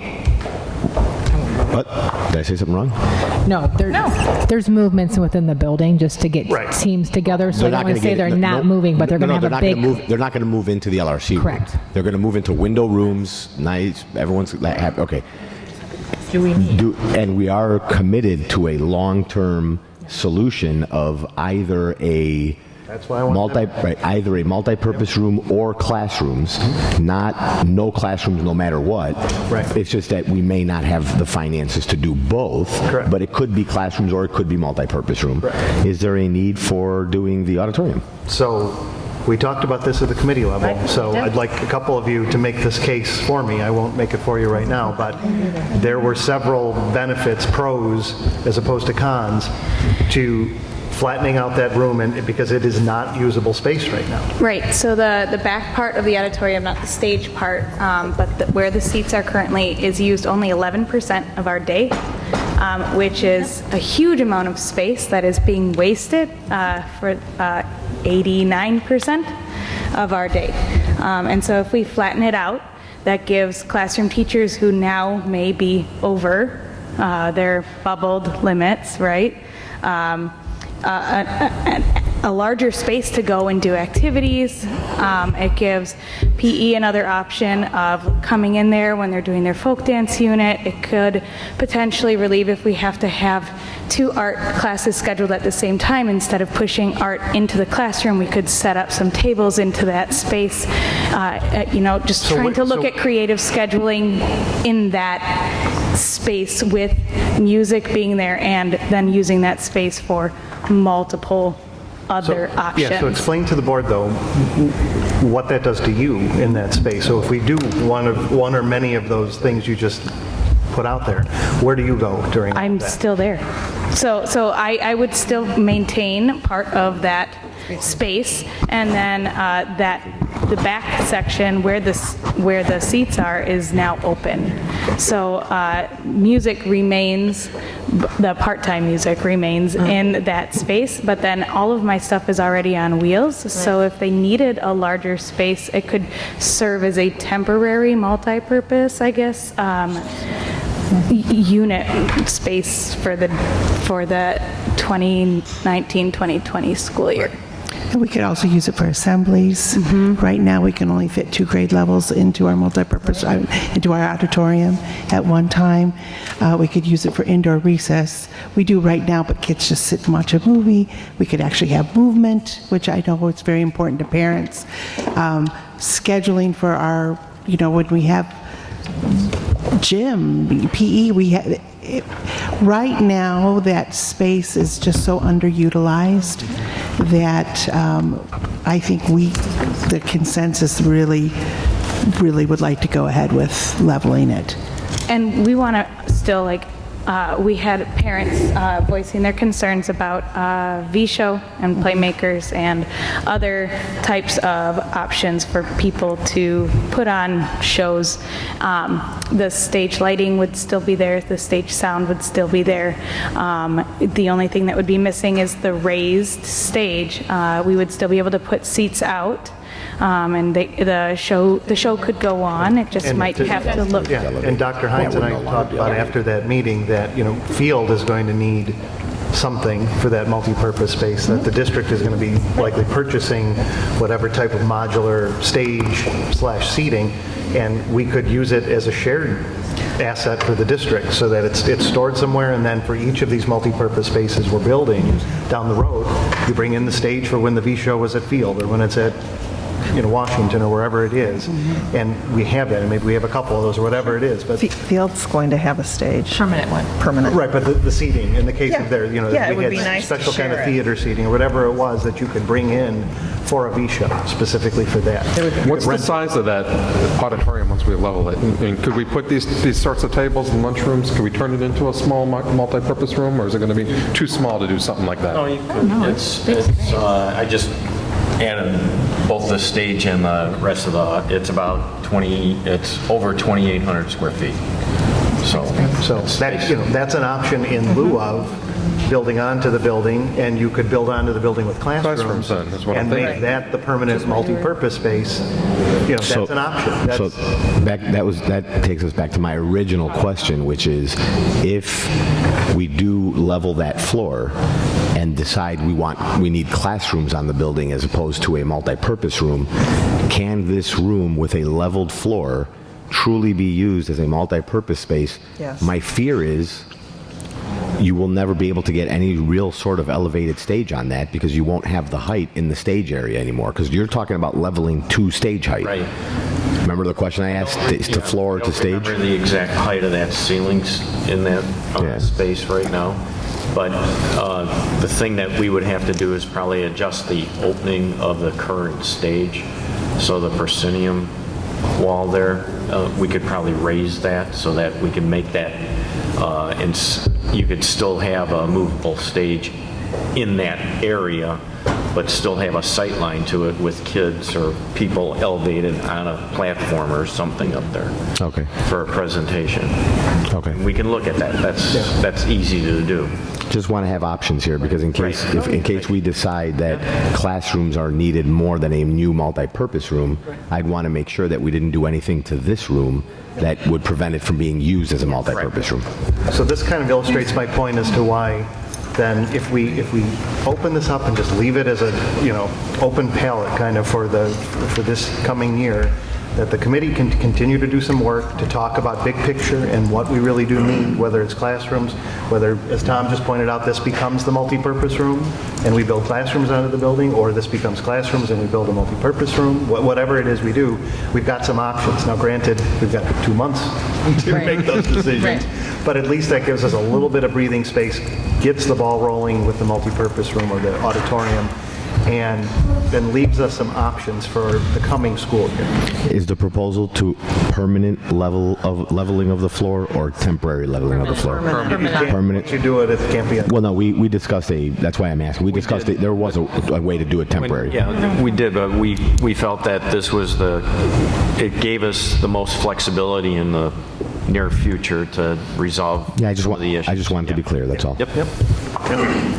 So no going back, is what I'm saying. Once we decide, we're not digging this thing back out and making it an auditorium. No. So again, just to reiterate, and I don't want to put words in any of your mouths, but you all were somewhat unanimous about that idea going forward, is that correct? Yes. Okay. Both teachers and administrators? Yes. And I would say the parents who served on the committee also, I don't want to say unanimously, because there was at least one who wanted it to remain an auditorium, but there was general consensus amongst the parents. Right, as long as they had a multi-purpose. 11% usage is a real driver. As long as, from my understanding, as long as there's stage 3. Right. As long as there is a full-blown commitment that we are not going to stop there, that the solution for Washington is not the auditorium, and then we're done and we move on to the next school. Correct. This is a 3-package deal. Yep. The teachers came up with this great arrangement for 1 year only. The auditorium is added value just as added value, but in anticipation of a full fix, whether it be additional classrooms or an additional multi-purpose room that allows us to flex some space around in other areas. So just so the board understands when they're voting what they're. You got the public for comments before we move on this. Yep. So I just want to lay out there, though, that so for part 2, this is just a vote on the auditorium. Part 3, there's really nothing more to discuss because we're going to send it back to committee. But the committee needs to know that we're moving on parts 1 and 2 tonight so that they kind of have that as the basis for moving forward. So with that, any comments from the public on the issue with the auditorium and leveling the floor and leaving it the open space for the coming school year, and then leaving that as an open option for what the committee can discuss at its next meeting? I'm a parent of Washington, obviously. Nancy Siemens. I have a almost fourth grader. I just want to make sure that this is not going to stop, like you're saying, like we're going to do this auditorium and you guys are just going to move on down. I mean, my kid's going to be gone pretty soon, but I care about everybody. And I'm just going to be really frank with you. It doesn't sound very promising that you guys are going to do anything that's good for our community. And I do want to say, since I didn't get on the committee to do this talk, I'm not sure why only 3 parents are on it, and why the parents weren't like brought together to talk to these 3 parents to voice our opinions, because you only got 3 parents on there. 4. One's not even here. 4. I'm okay, 1 too. 4. But one's not even here. I understand some people didn't even go to the second meeting that were on the committee. No, they all were all Every there. parent was there. I'm not talking about the parents, I'm talking about even the board members who were not there. But I just want to make sure that this is not going to stop right here, this leveling. We need classrooms. We don't need extra other stuff. We need classrooms. We're already over, since my kid's in kindergarten. It's been space issues since kindergarten. He's in 3rd grade, about to go to 4th. I don't want it to just be like, we're going to level out the auditorium and everything's all fine and dandy now. It's not. And if I hear one more time you guys saying about it's not that bad of an issue, it is. And I'm very upset and emotional. But just don't tell me that that's all you're going to do. And that's how I'm going to ask for it. Any other comments on the auditorium issue? Okay. Any other comments back to the board on the auditorium issue? To her point, I think before, not on this particular auditorium issue, but going forward, is there a way that for more people than just those on the committee to say, ideally, I want classrooms, I want multi-purpose? Because I don't know what that would be. A referendum? No, not a referendum. I mean, that's the other way. That would really, unless we go into surveys and for every decision we make, And every building. and every building we do, it gets very difficult. We've had this conversation multiple times on how to get it, and I at least hope that by having four resident members on that committee and advertising who those 4 resident members were, that they would talk to each other in they would try to garnish the information from their direct neighbors. I know that when people in the Franklin area have a question about the Franklin area, they don't hesitate to reach out to me and But our board email addresses are published. I'm sorry? We're easier to track down because you can go on the website and find our email address, right?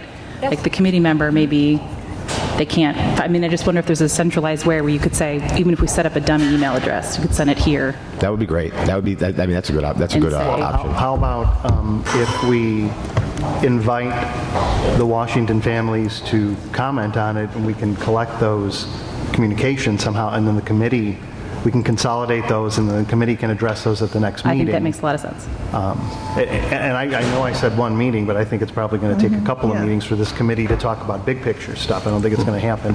But this board needs to be prepared that we may be meeting not just once or twice, but several times, in July and June, with special meetings to go over these things.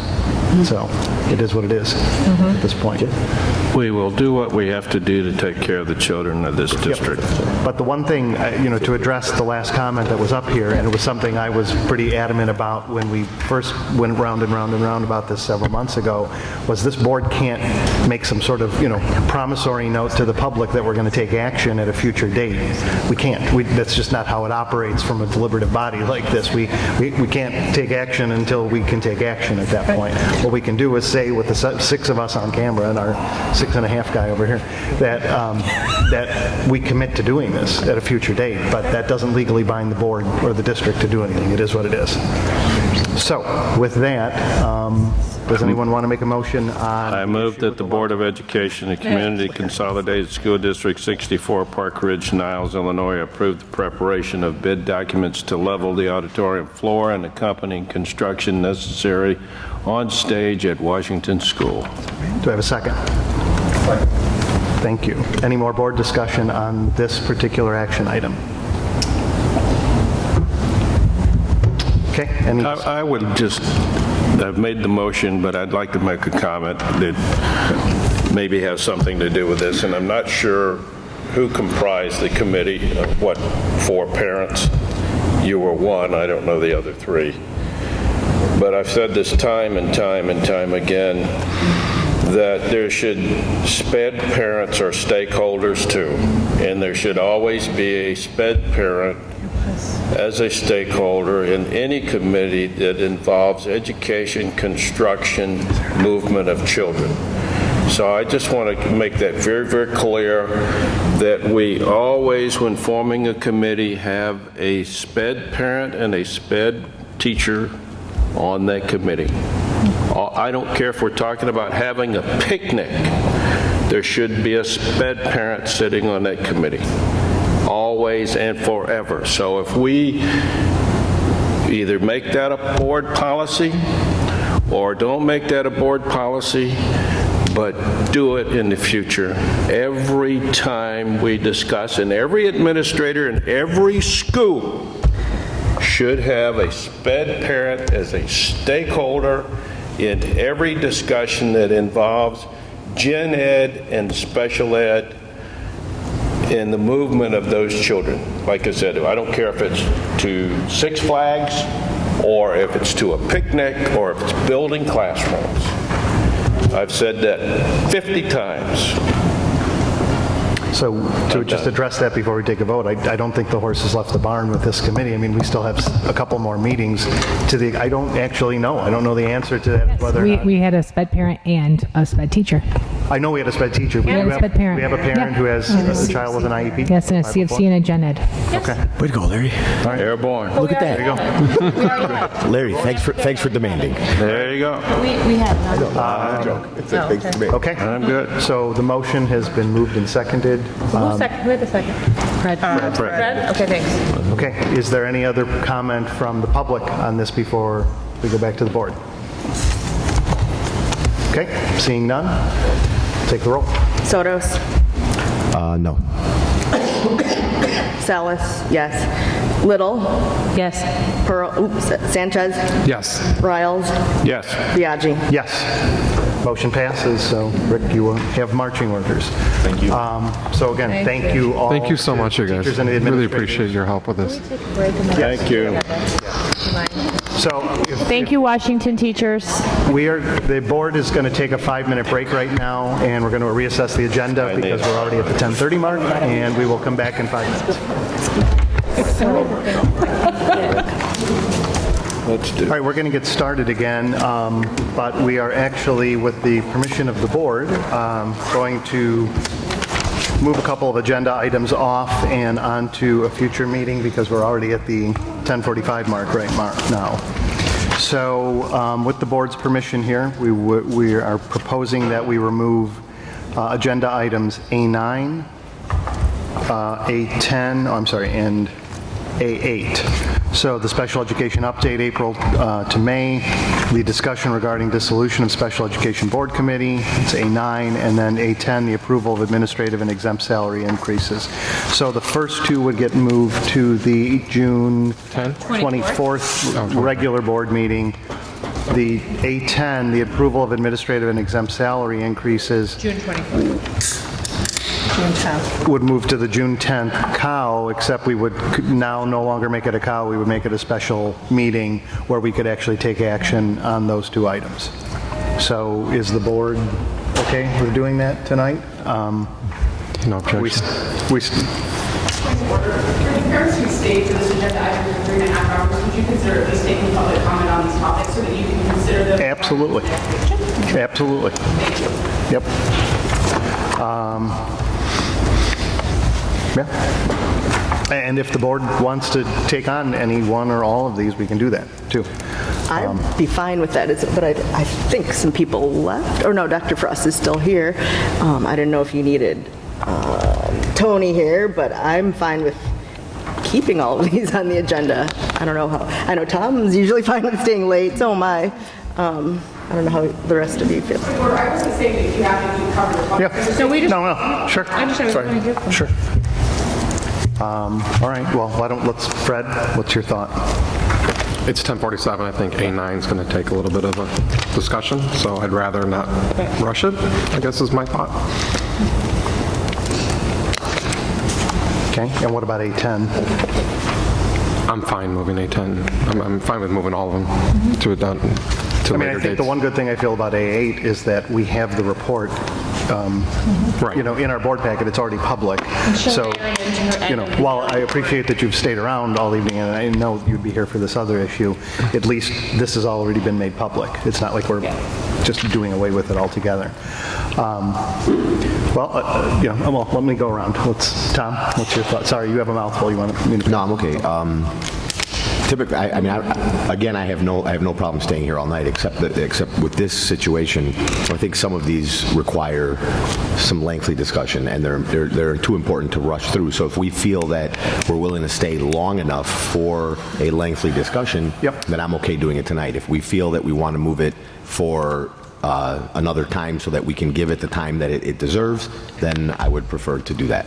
Okay. Larry? Yeah, I'm okay with moving it all to the next board meeting. I'm not sure what Tom just said. Did you say you're okay with moving it all? Give it the time it deserves at the next meeting. Well, of course, sure, okay. We'll have an interpreter next time for you. Someone that speaks PETA. I'm fine with moving it, because I think, I'm sorry, it's not a funny topic, Larry, just made me laugh. That it's going to need time and attention, and I don't want to So do it just at to 11 be o'clock. clear, I think the one we're all talking about here is the Special Board Education Committee and what to do with it. Yeah. So with that one, I think just to be clear, nothing's changing in the interim. Committee's still in place. If the committee wants to meet in the interim, committee can still meet in the interim. There's nothing is changing. It's status quo. We will be discussing it. I would like to just reiterate, though, that what we said at the last meeting, because I know there's only a few people left in the audience at this late hour, but one of my hopes was to have members of that committee present to address the board, in addition to you two guys who served on it as board liaisons for it. I'd like to make sure we have as many of those folks at that next meeting when we do that, so we can have a good conversation and know what we're talking about.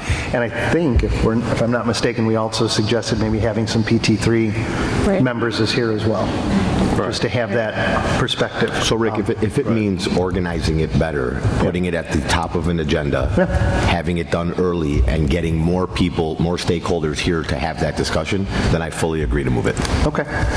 Well, everybody good with that then? Yes. That we get all of those folks so Dr. Hines, can we make sure that we get, we at least extend an invitation to everyone who's currently on the SPED committee, currently on PT3, and we'll have them up at the table like we did tonight with the teachers and administrators for that next. Public comment? Yeah, so we will facilitate public comment tonight on that. And then we're all in agreement that we'll punt on the salaries, and we'll put that to the COW, which will now be a special meeting for June 10th. Okay. So if anyone would like to address the board, public comment on any of those three issues that we're going to pass on for this evening. Thank you. My name is Laura Liss. I am a taxpayer in the district and also the parent of 3 children in District 64. The report from last spring that this board commissioned identified significant systemic issues that had accumulated in this district over years in the special education program. It was eye-opening for the community and for the board. It was validating for the families and children who struggled to get services that they are entitled to under federal law. And most importantly, the report highlighted that students in this district are shortchanged in the services that they are offered. The district gets credit and the board gets credit. We have taken some significant steps around this issue. And there is hope toward the future, but we are only at the beginning. And that is why it was so shocking to hear in a hastily posted message on Facebook that this board was considering disbanding this committee. And I think it sends a message about the focus and the attention this board is willing to spend to this issue if you have a committee that is focused on this topic. In terms of the work that remains to be done, there is work that this committee needs to do to address the observations in the audit report on curriculum, on facilities, on training, and on further implementation of a collaborative IEP process, to name a few. It is critical for this board to have appropriate oversight and involvement in this work. And as elected representatives of this committee, we will hold you accountable for upholding those responsibilities. In closing, this district did not get to where it was last spring on special education in 1 year, and it is not reasonable to take the position that it has been remediated in 1 year. I encourage you to lead on this issue. It is my expectation as a taxpayer and as a parent in this district that you will do so. In addition, I think it's important, I know a lot of you talk about fiscal responsibility, and I know we just had a big discussion about how we want to spend money as a district on facilities, and as parents we would love to see that happen. But if you are not responsible in your oversight of the special education program, I fear this district is at risk for a class action lawsuit, which will cause money to be spent in courts and not on services for students. As a result, as you contemplate whether you're going to disband that committee, I would ask that you think of these comments, talk to parents in this district, and talk to the members of the PT3 committee and others. Thank you for your time. Thank you.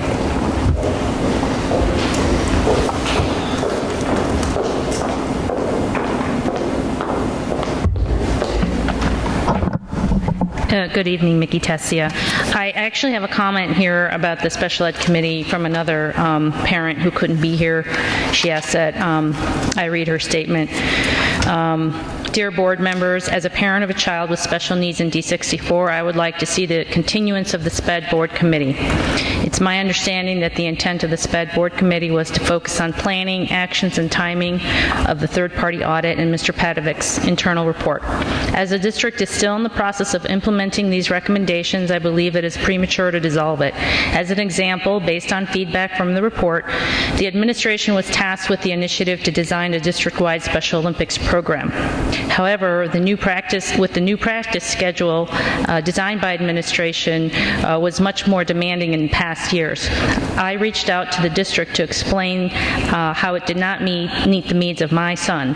He had already participated for 2 years in Special Olympics through D64, and it was very important to our family that he have an opportunity to participate this year. So our question to administration was, how could we make this happen? We were repeatedly told by the administration that the integrity of the practice schedule must be maintained in order to participate. And I actually have to go to a screenshot that I took, excuse me. As a last resort, I reached out directly to the Special Olympics of Illinois. I'm happy to say that they found a way to make it happen by allowing him to compete as an independent participant.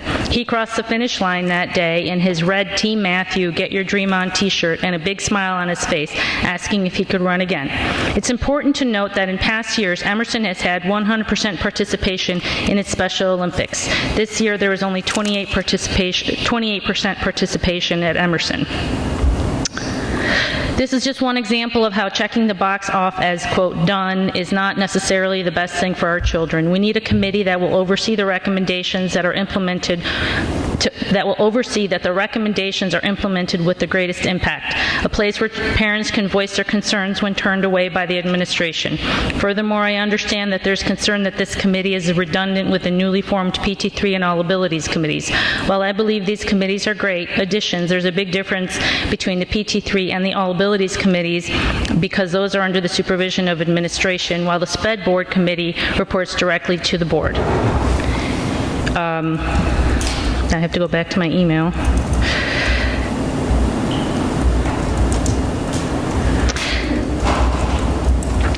And the PT3 committee is not open to the public, so there's not an opportunity for community input. As we continue to work to improve the SPED services in District 64, we need to have this extra layer of vigilance. Together is how we are going to improve the special education needs in our district. Together is how we make the finish line accessible to everybody. So tonight, please vote to maintain the SPED board committee. Best regards, Julie Vanderpool. And then I have my own public comment. I'm not going to reiterate what I wrote to you guys yesterday in a very lengthy email, I acknowledge. I spent a lot of time on that email, days and days of time to do some research, provide you with some accurate information so that I hope that you are going to consider the points that I made in the email. But I think, as a whole, I don't believe the committee should be dismantled. As I indicated at the last board meeting, the scope is too narrow from the beginning. It needs to be expanded. I would ask that another committee meeting is held in the near future so that the PT3 can report to the committee on what it's done this past year, which we've never heard a report about, and also so we can talk about the scope of the committee, the future of the committee, and the ways in which the district can create a permanent forum for oversight over special education that also allows for community input and concerns. Those are the two pillars that I think we really need to have in our district, and I gave you examples where other districts have similar type structures in place. The other issue is with respect to timing. You're going to be talking about facilities, and one thing that I was thinking the SPED committee could do is to talk with the board about what are the future needs of the special education department, kind of along the lines of what Stephanie discussed. And, before you can really think about what the facility needs are going to be, you really need to decide what is going to be our delivery service model. That has there's never been a discussion, a public discussion at least that I know of, on what is the delivery service model for special education in District 64. Two prime examples are you going to maintain the K-5 instructional program in every elementary school? Are you going to have 2 instructional classes in every elementary school? How are we going to service the needs of children in the instructional program? How many teachers do we need? How many classrooms do we need? That's a discussion that we haven't had, at least publicly, to my knowledge.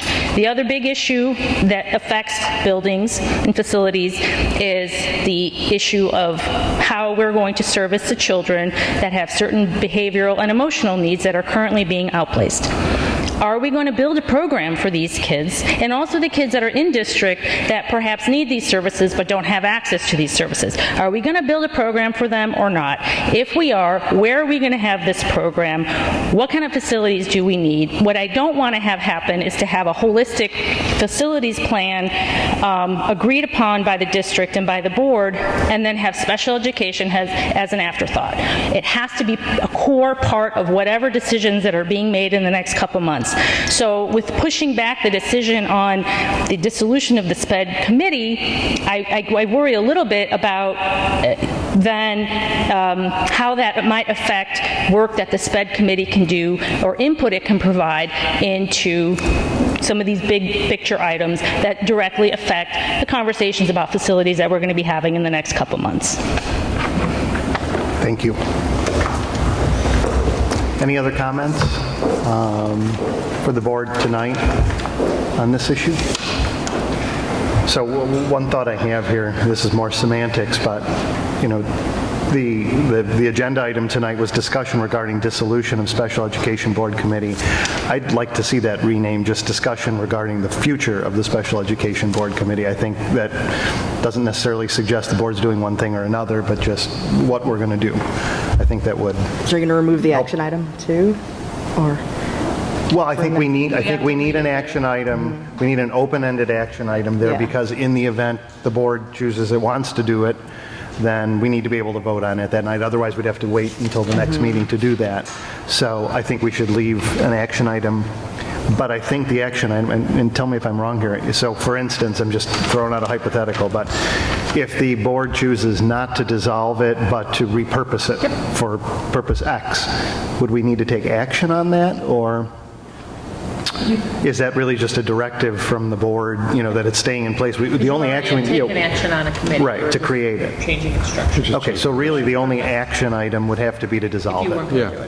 Okay, so then we'll leave that as an action item on there, a potential action item, and we either do it or we don't do it depending on the conversation. Okay. All right. So any other comments before we move on? Okay. Moving on then. We are at A11, the personnel report. So Joel, do we have a new one as a result of what the discussion was in closed session?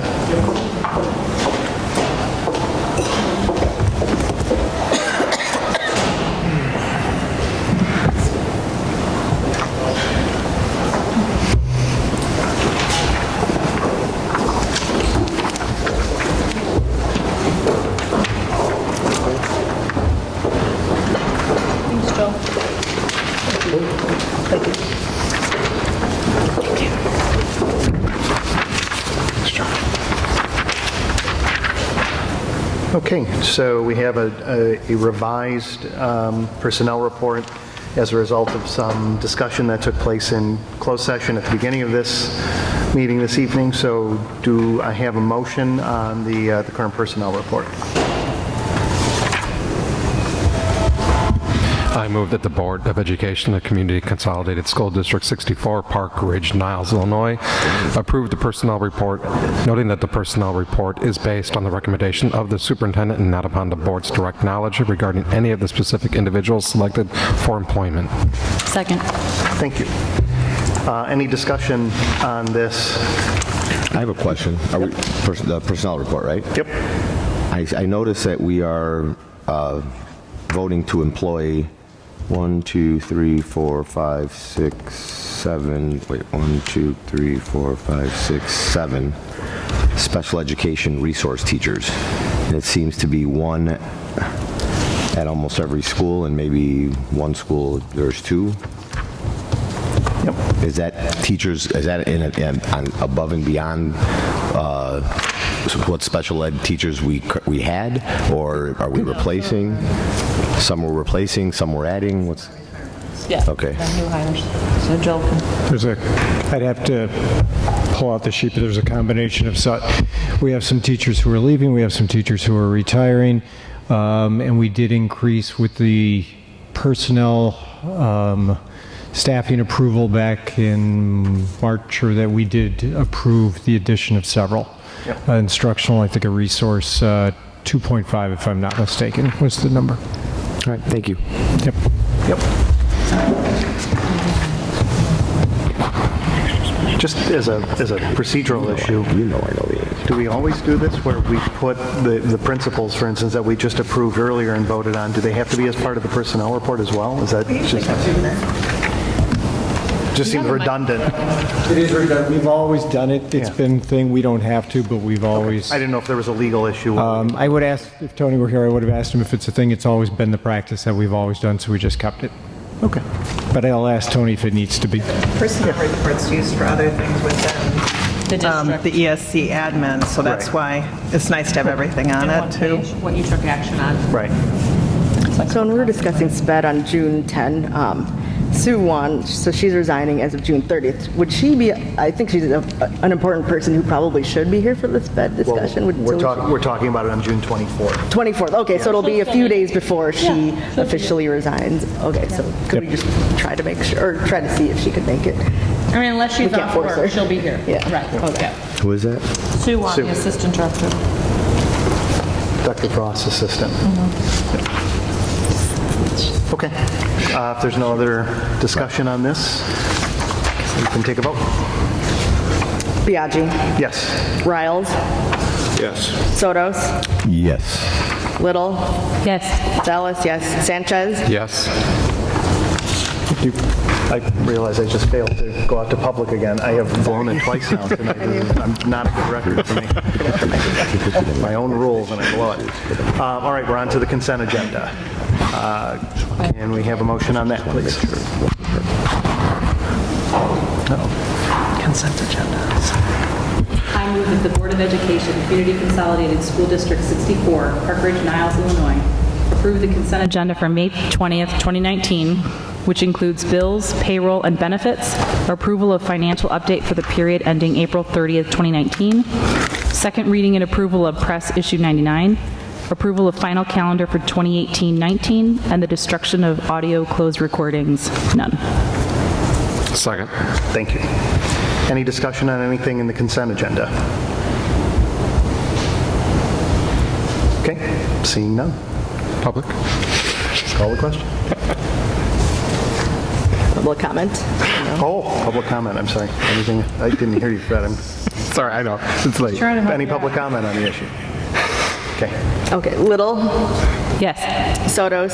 Yes. Biaggi. Yes. Riles. Yes. Salas, yes. Sanchez. Yes. Okay, we are moving on to the approval of minutes for the meetings on April 29th, the special meeting and the organizational meeting. Looks like those are the only ones for tonight. So can I have a motion on that as well? Do we have to separate those because Carol and I weren't there for that special That's a meeting? good point. We were there. We just Well, I weren't mean, we weren't- officially board Yeah, members. no, but we that's- were there. That's a good point. Why don't we do that? Why don't we do it as two separate motions? And you guys can abstain Yeah, on the first motion, and then I move that the Board of Education of Community Consolidated School District 64, Park Ridge-Niles, Illinois, approve the minutes from the special meeting on April 29th, 2019. Second. thank you. Any discussion on that? Discussion from the public? Okay. Okay, Biaggi. Yes. Little. Abstain. Sanchez. Yes. Riles. Yes. Sotos. Yes. Salas. Present. Great. All right, second motion, please. I move that the Board of Education of Community Consolidated School District 64, Park Ridge-Niles, Illinois, approve the minutes from the organizational meeting on April 29th, 2019. Second. Thank you. Questions from the board? Discussion? Public comment? Okay. Okay, Sanchez. Yes. Little. Yes. Salas, yes. Riles. Yes. Biaggi. Yes. Sotos. Yes. Okey-dokey. We are on to Just a few superintendent. things at this hour. June 10th is a committee of the whole, which we will be changing to a special Board of Education meeting to allow us to add the admin and exempt salary and the conversation and approval. I will rework that. The next regular board meeting will be on Monday, June 24th at Jefferson School. The agenda is in here. Rick, we were able to go over it as well as with Dr. Olson. As well as with Dr. Olson on the 24th. The meeting is in draft form. If you have any thoughts or additions or items that you would like to add to the agenda, you can certainly get them to Rick. I will also add to this agenda the discussion regarding the future of the Special Education Board Committee. Dr. Frost will layer in any updates from April and May into her June end-of-year presentation, so we'll make sure to get all of our bases covered for our regular board meeting in June. As always, I've included any FOIAs that we've received. You have one from Sheet Metal Works, which is a commercial FOIA. You have minutes from the Board Policy Committee, where Rebecca and Carol had their maiden voyage as new board members on the Policy Committee. And you can see the policies that we reviewed, many of which were just Press has a cycle every 5 years. Policies come up for review. The vast majority of them fell within that category, so there wasn't a lot of substantive change that we needed to discuss or make. We did talk about the future of 4190. It's a brand new policy in Press, and we're going to need, as an administrative team, a little more time to work on the threat assessment policy there. So what we intend to do is bring that out, and we'll probably have our first read, if we get it ready, in June, and then board will approve July, or we'll get it ready for July and August. It's just going to depend on when we can get all of that finished, because it's a multidisciplinary team that's working on that policy. Carol, Rebecca, and I did also talk about the possibility of bringing forth the board operating principles or board agreements. So I've done a little research. They were started back in '05, and I will make sure to bring those to the June 24th meeting for board conversation about whether you want to adopt them as they're currently written, whether you want to modify them or make any changes to them, and then you'll be able to adopt them June 24th, which will be nice because then as Dr. Olson transitions in, you'll have your new operating principles, if they change in any way, available for your July meeting.